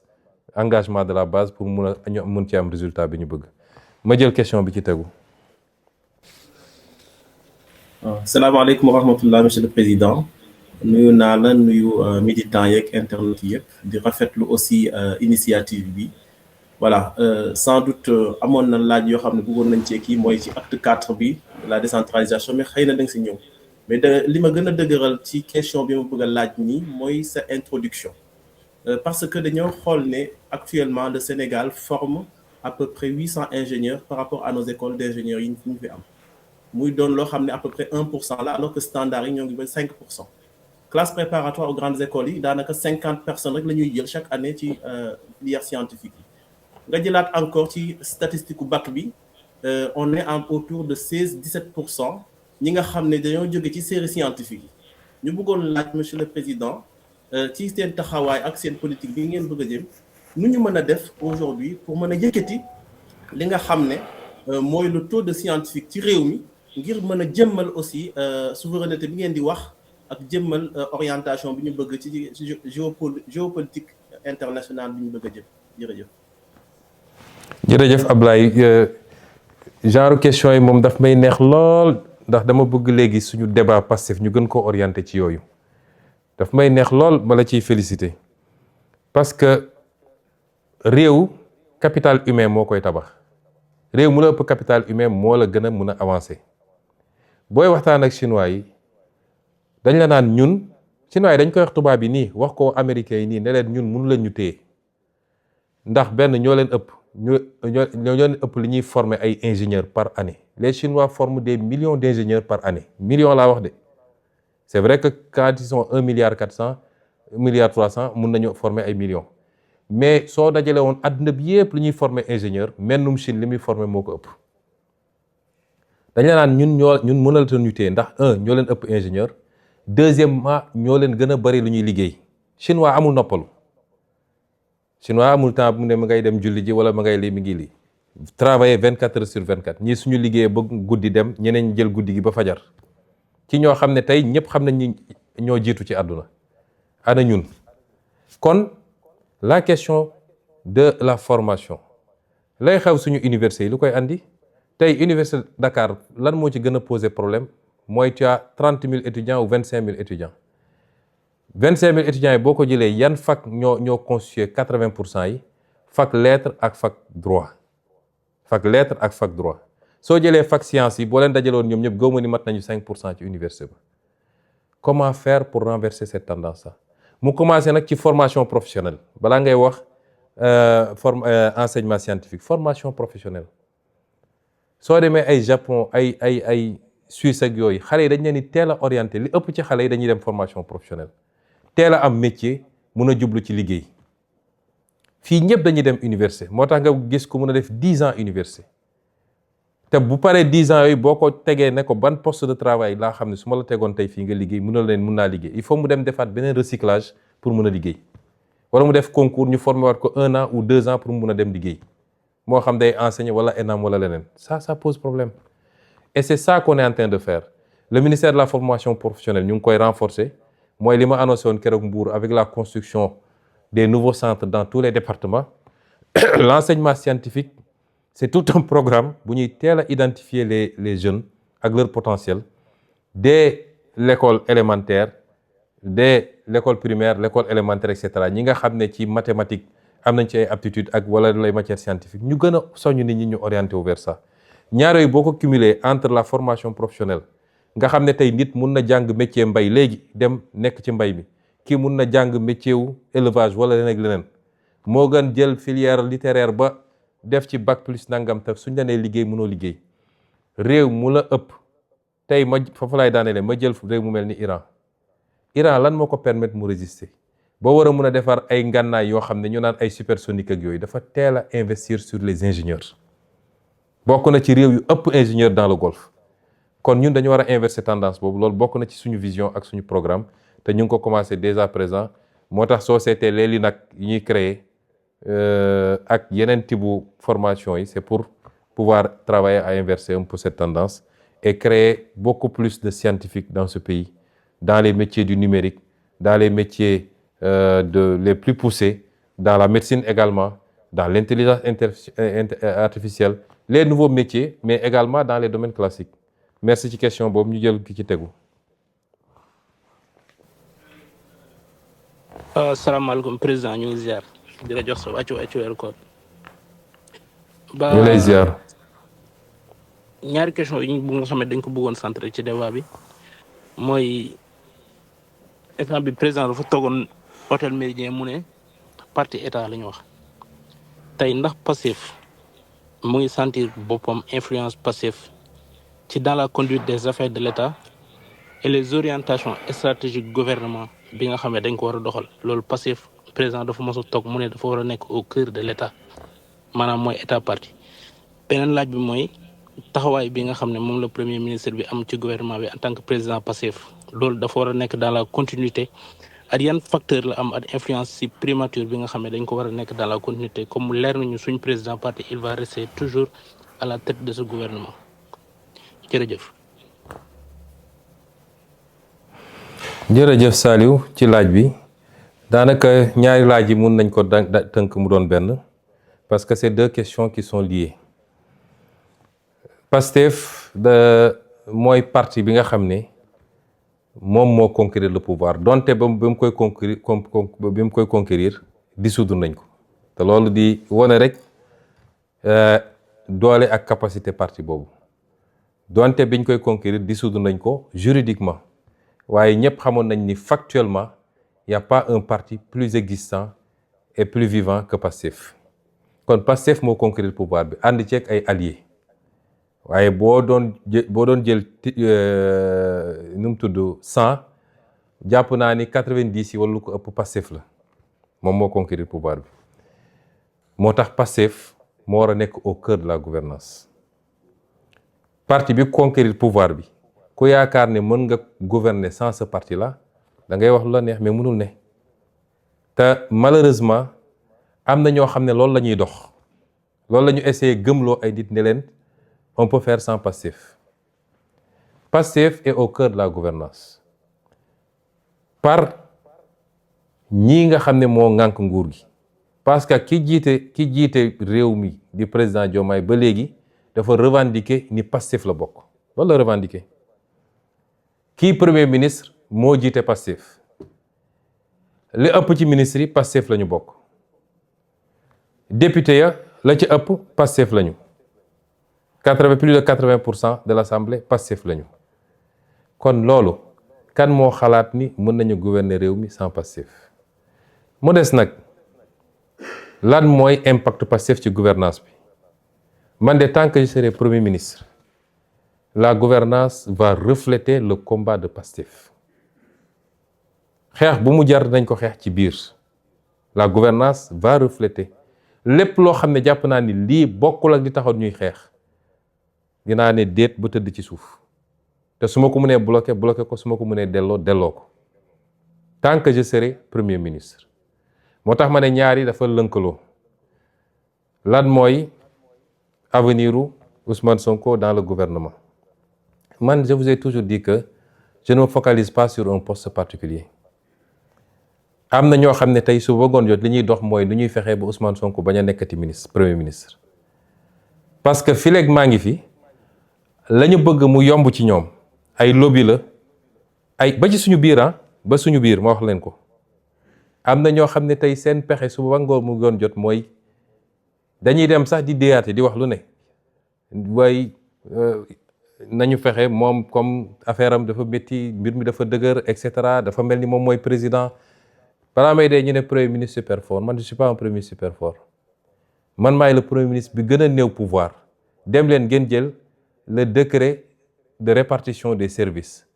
bu Abdallah Boun Dionne ak ñi ko jiitu ci premier ministre ba bi ñuy tas primature parce que bi ñu dellu see primature jotuñoo def yooyu donc sooy jël baromètre da nga koy jël foofu di ngeen gis ni maa gën a néew ay pouvoir ci premier ministre yi fi jaar bëri na ay services yoo xam ne mi nga woon primature tey ma nga présidence de la République réclamé wu ma ko parce que man xëccoo ma pouvoir la primature n'est pas forte parce que dañ maa jox ay super pouvoir la primature est forte parce que man maa fa nekk dafa am loo xam ne je le dis avec toute l'humilité nit ki ni ngay solee yére biñ la ñawal mooy jox valeur yére boobu man awma plus de pouvoir que premier ministre fi jaaroon ñoom ñoo ma ëppoon pouvoir dans les textes waaye man lu may def dama koy mat ba mu mat sëkk man duma koo xam ne dañ lay jox nga nekk fii di dammayloo sax oui monsieur nangam déedéet damay def li ma war a def président jox naa ko cër ba mu mat sëkk moom mooy président de la République lu mu wax ma ne ko son excellence monsieur le président de la République waaye ni mu amee ay pouvoir ci constitution noonu la amee ay pouvoir ci constitution man tam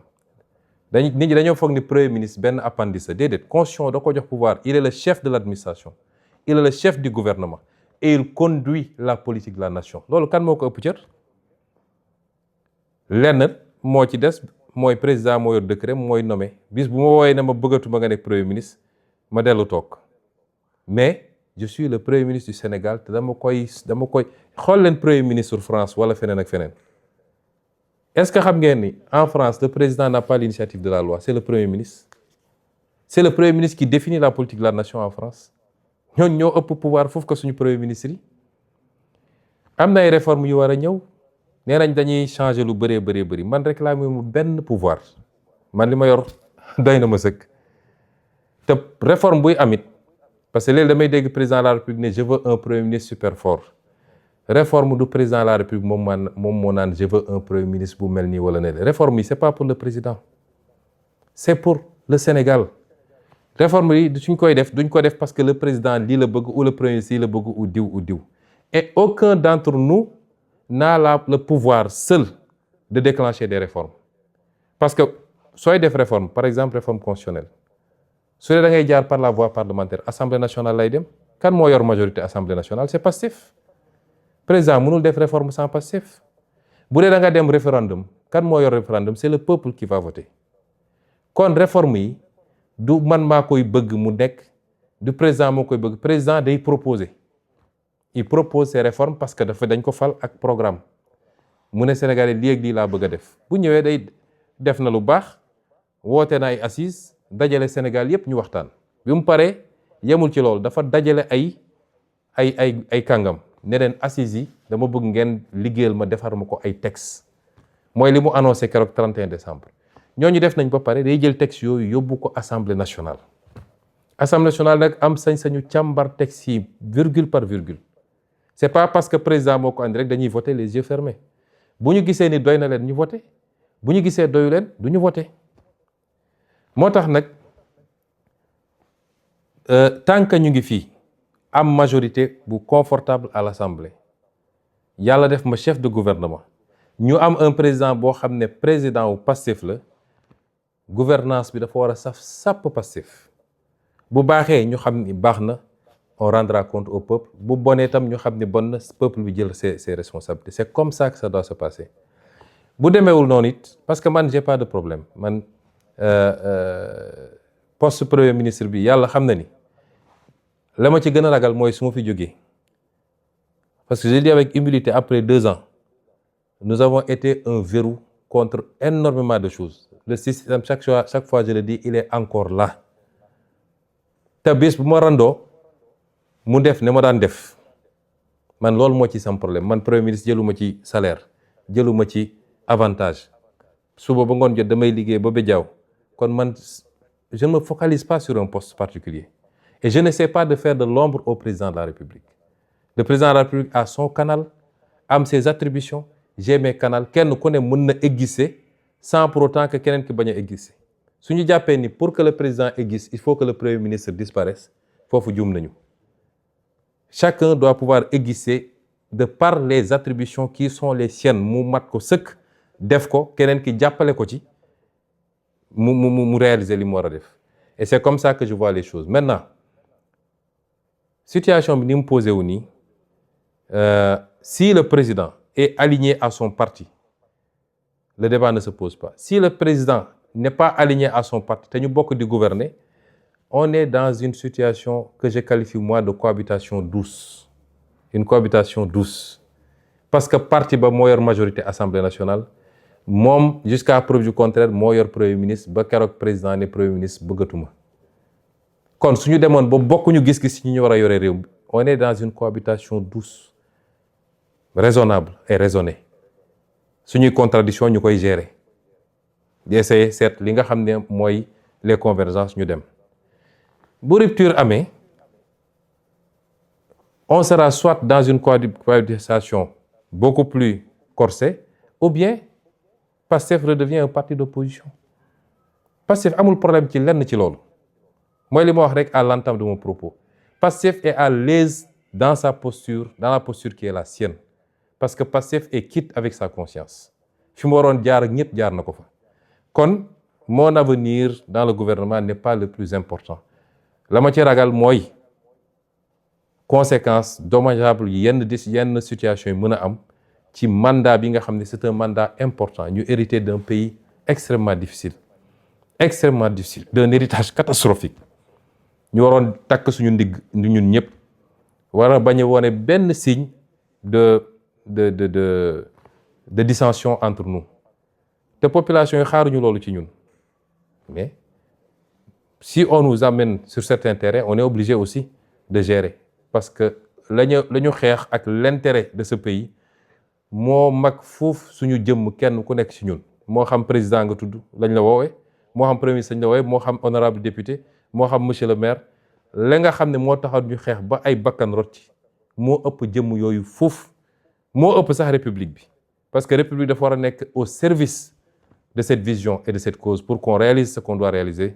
pour le peuple sénégalais ma jël question bi ci tegu.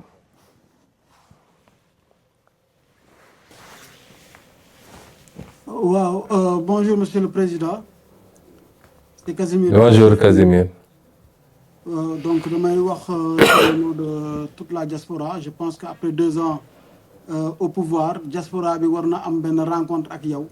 parce que nous sommes une diaspora de la contribution. D'où ma question suivante. Monsieur le président bi nga ñëwee Milan da nga def benn présentation presse plan de redressement économique et social ma jëloon ci kàddu di doon laaj est-ce que aujourd'hui le parti PASTEF mettre na en place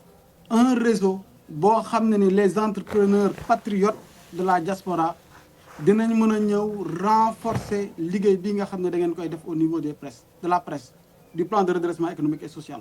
est-ce que am na ay canal yoo xam ne ni dinañ ci mën a ñëw pour ñooñu teg ñu ci yoon ñu mën a jàppale le gouvernement ci liggéey bi nga xam ne ni dafay renforcer les PME ba nga xam ne ne jafe-jafe gerte yi duñ ko am parce que dina am des entrepreneurs assez solides pour accompagner le gouvernement dans cette politique-là di leen jaajëfal bu baax. jërëjëf Casimir ci laaj bi ñu ngi nuyu waa Europe yëpp dinañ fa ñëw bu sedd bi jeexee rek ndax man ñëwewuma seen sedd yooyu dinañ ñëw seet si leen ñu waxtaan bu baax incha allah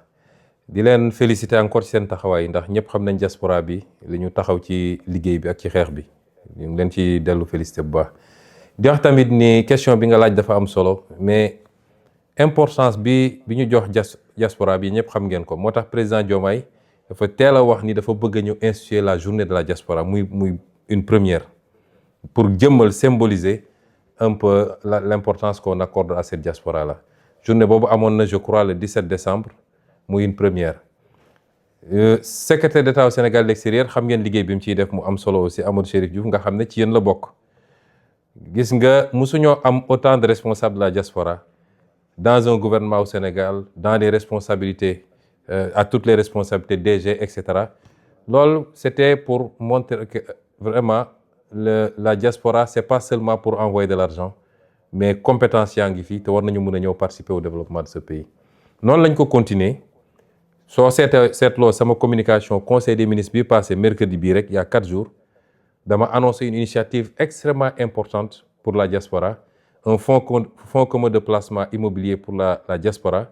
boo xam ne concept bu pare nañ leen convoquer yéen ñëpp wala ñëw seet si leen c'est un concept boo xam ne l'urbanisation du Sénégal à travers tout le Sénégal loolu rek mën na ko régler les 2200 milliards ou quelque chose comme ça qu'on envoie uniquement pour la consommation comment les orienter mu mun a continuer régler la question de la consommation tout en générant des actifs yoo xam ne dootoo leen sax soxla di envoyer après actifs yooyu mooy générer les revenus pour soutenir les parents loolu da nga koy booleeg li nga wax mooy liggéey bi tey nos priorités c'est l'élevage c'est les secteurs productifs diaspora bi comment faire pour ñu ñëw PME PMI nga wax nii le secrétaire d'État présenté na temps yii le plan de développement des PME PMI xam naa ni loolu ci jotaay yu mel ni dina xaw a jafe ñu développer yi bu baax a baax mais ci fan yi di ñëw y aura une grande offensive boo xam ne dinañ ñëw présenter leen des choses très concrètes su dee nag ci biir parti bi am na lu ma fi taxawal loo xam ne ci réunion bureau politique wax naa ko mettre en place benn kuréel boo xam ne liggéey nañ ci ak ñu bëri ñoo xam ne am nañ ci expérience parce que ñi doon gérer ay structures yoo xam ne ci loolu la jëm pour que ñu xool donte ñun njaaxaanaay la ñu tëddee nous sommes là pour tous les Sénégalais mais jàpp nañ ni war nañoo mën a am nu ñu organiser ba les militants et les militantes d'ici la diaspora qui veulent entreprendre parti bi teel leen détecter mën a recenser leur projet accompagner leen ci formation orienter leen fi ñu war a dem loolu am na lu ñu taxawal loo xam ne spécifiquement pour ça la au sein du parti ñi ci bokk mun naa leen lim ñu ci bëri ñi ngi doon gérer ci structure yu mel noonu te jours yi di ñëw xam naa wala semaines yi di ñëw yooyu bokk na ci initiative yu bees yoo xam ne dinañ ko présenter les militants et les militantes pour ñu xool nu ñoom nu ñu gën a mun a dugalee seen loxo ci liggéey bi parce que j'ai tendance à dire que nit mun na def lu ëpp foofu te yorul poste directeur ou directeur général ou ministre mun na def lu ëpp solo foofu dans la construction du développement te soxlawul titre buñ koy signer un mercredi du conseil des ministres yooyu la ñu war a gën a mun a yooyu la ñu bëgg gën a renforcer gën a promouvoir pour le bien de tout le monde. Ma jël donc la prochaine question. Oui. Bonsoir, Monsieur le Président. Tout d'abord, je vous transmets la salutation de Sédhiou. Je m'appelle Karamba Toubatré, membre de la cellule de communication au niveau du département de Sédhiou. Alors, en tout cas, j'avais une question ici qui est déjà posée par un intervenant.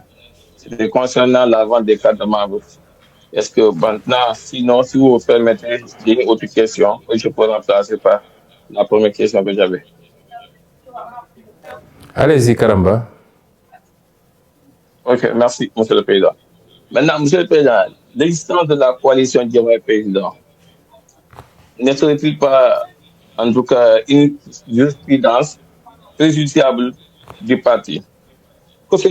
faut-il faire pour ramener la sérénité au sein du parti? Parce qu'actuellement, dans toutes les régions, dans toutes les localités, ce débat revient à chaque fois. Il y a conflit au niveau du sommet, il y a conflit au niveau du sommet. Est-ce que maintenant, aujourd'hui, le PASTEF, en tant que la première force politique au niveau national, est-ce que cette confrontation avec la coalition Diomaye Président ne serait pas, en tout cas, une difficulté aux séances à venir?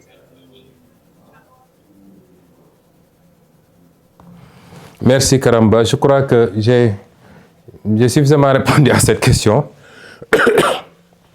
Il n'y a pas de confrontation entre PASTEF et la coalition que vous citez. Comment il peut y avoir de confrontation? On n'a pas de confrontation. Il faut que les militants de PASTEF defe naa militant PASTEF dañu xamul ñoom li ñu yor dañoo xamul lu ñu yor est-ce que coalition boobu bi mu commencé ba léegi dafa am lu mu jël ci PASTEF? Non. Et c'est lieu de rendre hommage aux militants de PASTEF parce que yu mel ni yàgg na fee am te bi mu daan am li bëri ci parti bi dañ daan fàq dem ànd ak ki yor nguur gi mais PASTEF la musa am kenn bougéwul ni mu amee woon ci jamono Macky Sall nga xam ne amul lu ñu deful pour tas parti bi wala xëcc ay nit presque personne n'est parti ça dañ koy sant yàlla tey su ñu ne woon nangami personne nangami responsable nangami militant dem nañu rejoindre une autre coalition ñu wax mais amul. Souvent je dis que cette coalition-là n'est pas en compétition avec PASTEF. Elle est en compétition avec les autres partis. Parce que su dee la démarche c'est d'aller recruter des maires de l'APR. Kon loolu c'est une bataille entre cette coalition-là et l'APR. C'est pas avec nous. C'est pas avec nous. Donc arrêtons de dire la compétition avec cette. Il n'y a pas de compétition. PASTEF est PASTEF. Il est resté intact et mieux encore. li ma gëm mooy cette affaire là dafa yokkaat sax PASTEF parce que PASTEF commencé woon nañu di débat bi yëpp c'était ay nomination yi poste defaluñ ma lii nangam le problème de PASTEF c'est que c'est un parti de défi PASTEF balaa muy yëngatu rek nga défier ko et quand le PASTEF n'a pas de défi il crée des défis à son sein ñu commencé di andi histoire entre ñoom il faut toujours qu'il y ait un défi externe pour que parti PASTEF te batte. Cette affaire-là, c'est même une aubaine pour PASTEF. Quand je veux qu'on arrête de dire oui, la coalition X, Y. Mais am na parti yu fi nekk ëpp doole, ëpp ancrage, ëpp militant. Te vous ne parlez pas de ces partis-là. Et on continue à dire la coalition X, Y. Je veux plus que les militants de PASTEF parlent de cette coalition. Les militants de PASTEF n'ont qu'à se concentrer sur PASTEF si li ñuy liggéey ak li nga xam ne opposition la parce que cette coalition ba léegi woowul boppam opposition c'est une coalition qui dit être de la mouvance. Où est le problème? Donc si cette coalition doit aller chercher dans les prairies des autres Peut-être même que c'est bien, parce qu'ils vont se neutraliser entre eux, et ça nous rend encore plus fort. Si elle continue à exister. Donc, parce que dans tous les cas, PASTEF continuera à exister. Il continuera à être encore plus fort. Donc, ce que je demande aux militants,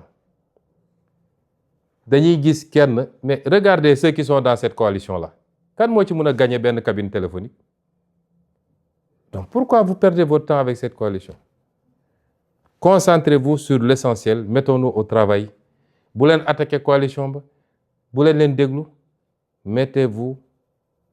en ordre de bataille. L'ordre de bataille pour PASTEF, mooy aller à la rencontre des Sénégalais. Continuer à massifier le parti, discuter avec les Sénégalais sur ce qu'on est en train de faire. C'est ça l'ordre de bataille. Je ne veux même plus qu'on soit là à dire la coalition de X ou de Y. Ça, c'est pas l'ADN de PASTEF. Je prends... Il reste une question. Ah, une. OK. Il reste la dernière. Les Sérères là, léegi mu jeex. Bon, on me dit que Dramé de Médina Yoro Foulah, c'était le dernier intervenant. Mais il y a un problème de connexion. Mais il a envoyé sa question. Moi, je sais quand il ñëw Médina Yoro Foulah. Ñu ngi koy organiser. L'équipe Nemmeeku Tour qui s'est reconstituée avec Fadilou et Djamilatou, ñu ngi travailler à nous proposer un planning. On avait demandé à chaque département de envoyer ses propositions. Je crois que beaucoup de départements ont envoyé. J'espère que Médina Yoro Foulah aussi. Et en fonction de ça, la ñuy def organisation en tenant compte de l'environnement, des contraintes, de la spécificité de chaque département. Et on va venir, mais je peux garantir à Médina Yoro Foulah que, Inch'Allah, ci lu yàggul dinañ ñëw foofu def tournée nemmeeku waa Médina Yoro Foulah. J'ai beaucoup d'espoir sur Médina Yoro Foulah parce que je connais le potentiel. C'est le plus grand département géographiquement, en tout cas l'un des plus grands, avec un potentiel extraordinaire, surtout pour l'agriculture. Même le bassin arachidier est en train de se déplacer foofu. Donc il faut que, aussi bien ci suñu action État que suñu action politique, ñu gën a bàyyi xel ci département yooyu. Le monde ne s'arrête pas à Dakar, Thiès, Touba, etc. Yooyu yëpp am na solo, mais Sénégal dafa yaatu. Et chaque département compte pour nous. Voilà, c'était la dernière question. Suma juumul. Ouais.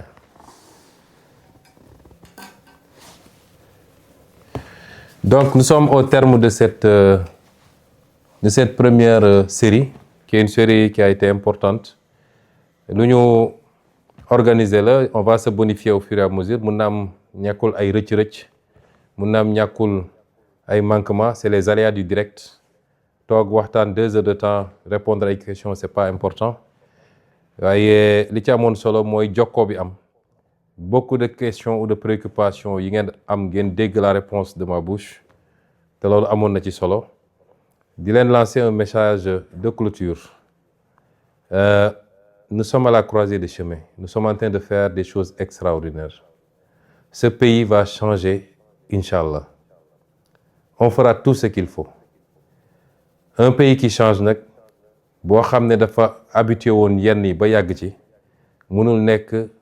dans une tranquillité absolue. Chaque fois dama bëgg ci formation la bokk, dañu wax léegi formation militant yi bëgg naa militant bu ne léeg-léeg balaa muy tëdd na dem ci YouTube mu tapé benn documentaire sur l'histoire, mu tapé par exemple la révolution chinoise, mu tapé Corée du Sud, mu tapé nu mu tudd l'Iran, la recherche sur l'Iran, les grandes civilisations, ainsi de suite. Parce qu'il faut se cultiver pour savoir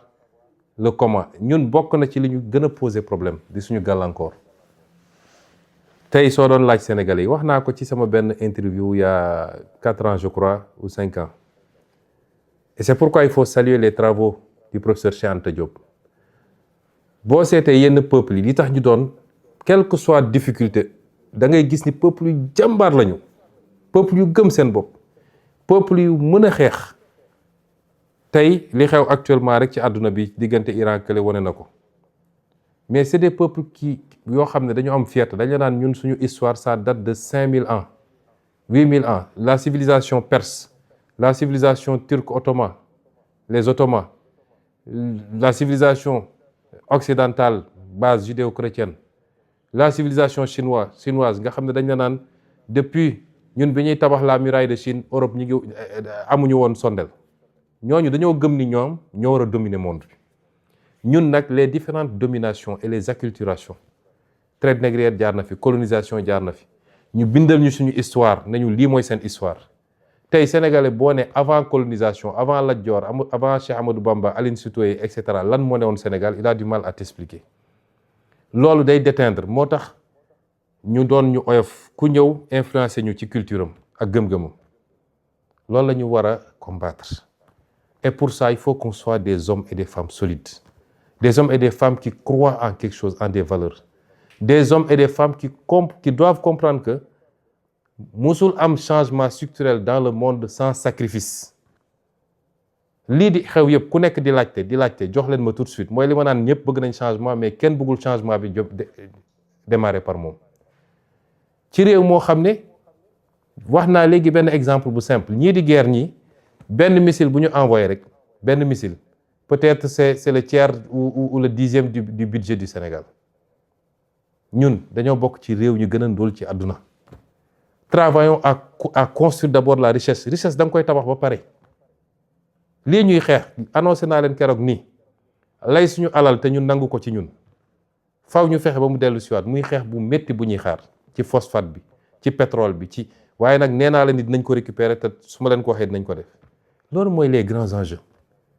mais ñu bëgg a jël réew mi pàccoo ko tout de suite te amagul lu ñu pàccoo ñëpp di laaj ay ndono kay xanaa day fekk nga fekk fi dara kon ne vous laissez pas emporter par ça nous avons promis aux Sénégalais le changement jàgg nañ taxaw ne leen il faudra une génération une masse critique bu ñemee sacrifice pour que demain réew mi baax loolu xanaa nit ñi dañ koo fàtte je parle des militants de Pastef avant tout parce que yenn forme d'impatience yëpp ci Pastef lay jóge kon loolu nañ ko delloo ci suñu xel man si je renonce à beaucoup d'avantages c'est pas parce que bëgguma ko man awma dara awma ko yoruma ay millions waxuma laa ay milliards yoruma ay kër mais si je renonce c'est parce que je veux toujours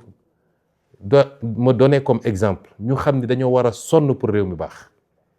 dañoo war a def les sacrifices qu'il faut pour que réew mi baax ku la ne jooni am na ci développement réew da lay nax aucun pays ne s'est construit sur un coup de baguette magique et surtout pas le Sénégal kon nañu jublu ci liggéey bi te def face nag ak ñi nga xam ne ñëpp yàq moo leen tax a jóg nañu def face parce que yenn anarchie am ni c'est parce que ñun Pastef bi ñu egsee ci nguur dañoo dëggu ci yeneen Pastef bi muy nekk opposition parti ñemewu ko kon bi mu nekkee pouvoir parti waru koo ñeme loolu mooy le message que je vous lance nañu fàttaliku lan moo taxoon ñu xeex lan moo tax plus de 80 personnes tey suuf ñu nekk ci kii seen bàmmeel lan moo tax ñu bëri yàqule ci lu bëree buñ ko fàtte mukk c'était pas pour ñëw di séddoo ak di nekk ci wax yu amul solo nañu jublu ci liggéey bi ku mën a bay na nga bay ku mën a yett na nga yetti ku mën a napp na nga nappi lu ci état mën a def jàppale la ci te ñu jàngal suñu askan ni malgré jafe-jafe yi wàññi nañu dund gi joxe nañu subvention def nañu lii nañu jàngal suñu askan ni dañoo nekk ci jamono joo xam ne dañu war a takk suñu digg jublu ci liggéey kon ñu ngi leen di gërëm leen sant di leen jox rendez-vous très bientôt pour beneen te lii bëgg nañ ko def à échéance régulière bu actualité demee ba daje ba jar ñu waxtaan ak yéen lu bokkul ak tournée yi nga xam ne dinañ ko def nemmeeku tuur yi ak yeneen forme communication yi pour que le lien soit permanent entre vous et nous ensemble nous triompherons incha allah ñu ngi leen di souhaiter ndogu jàmm asalaamaaleykum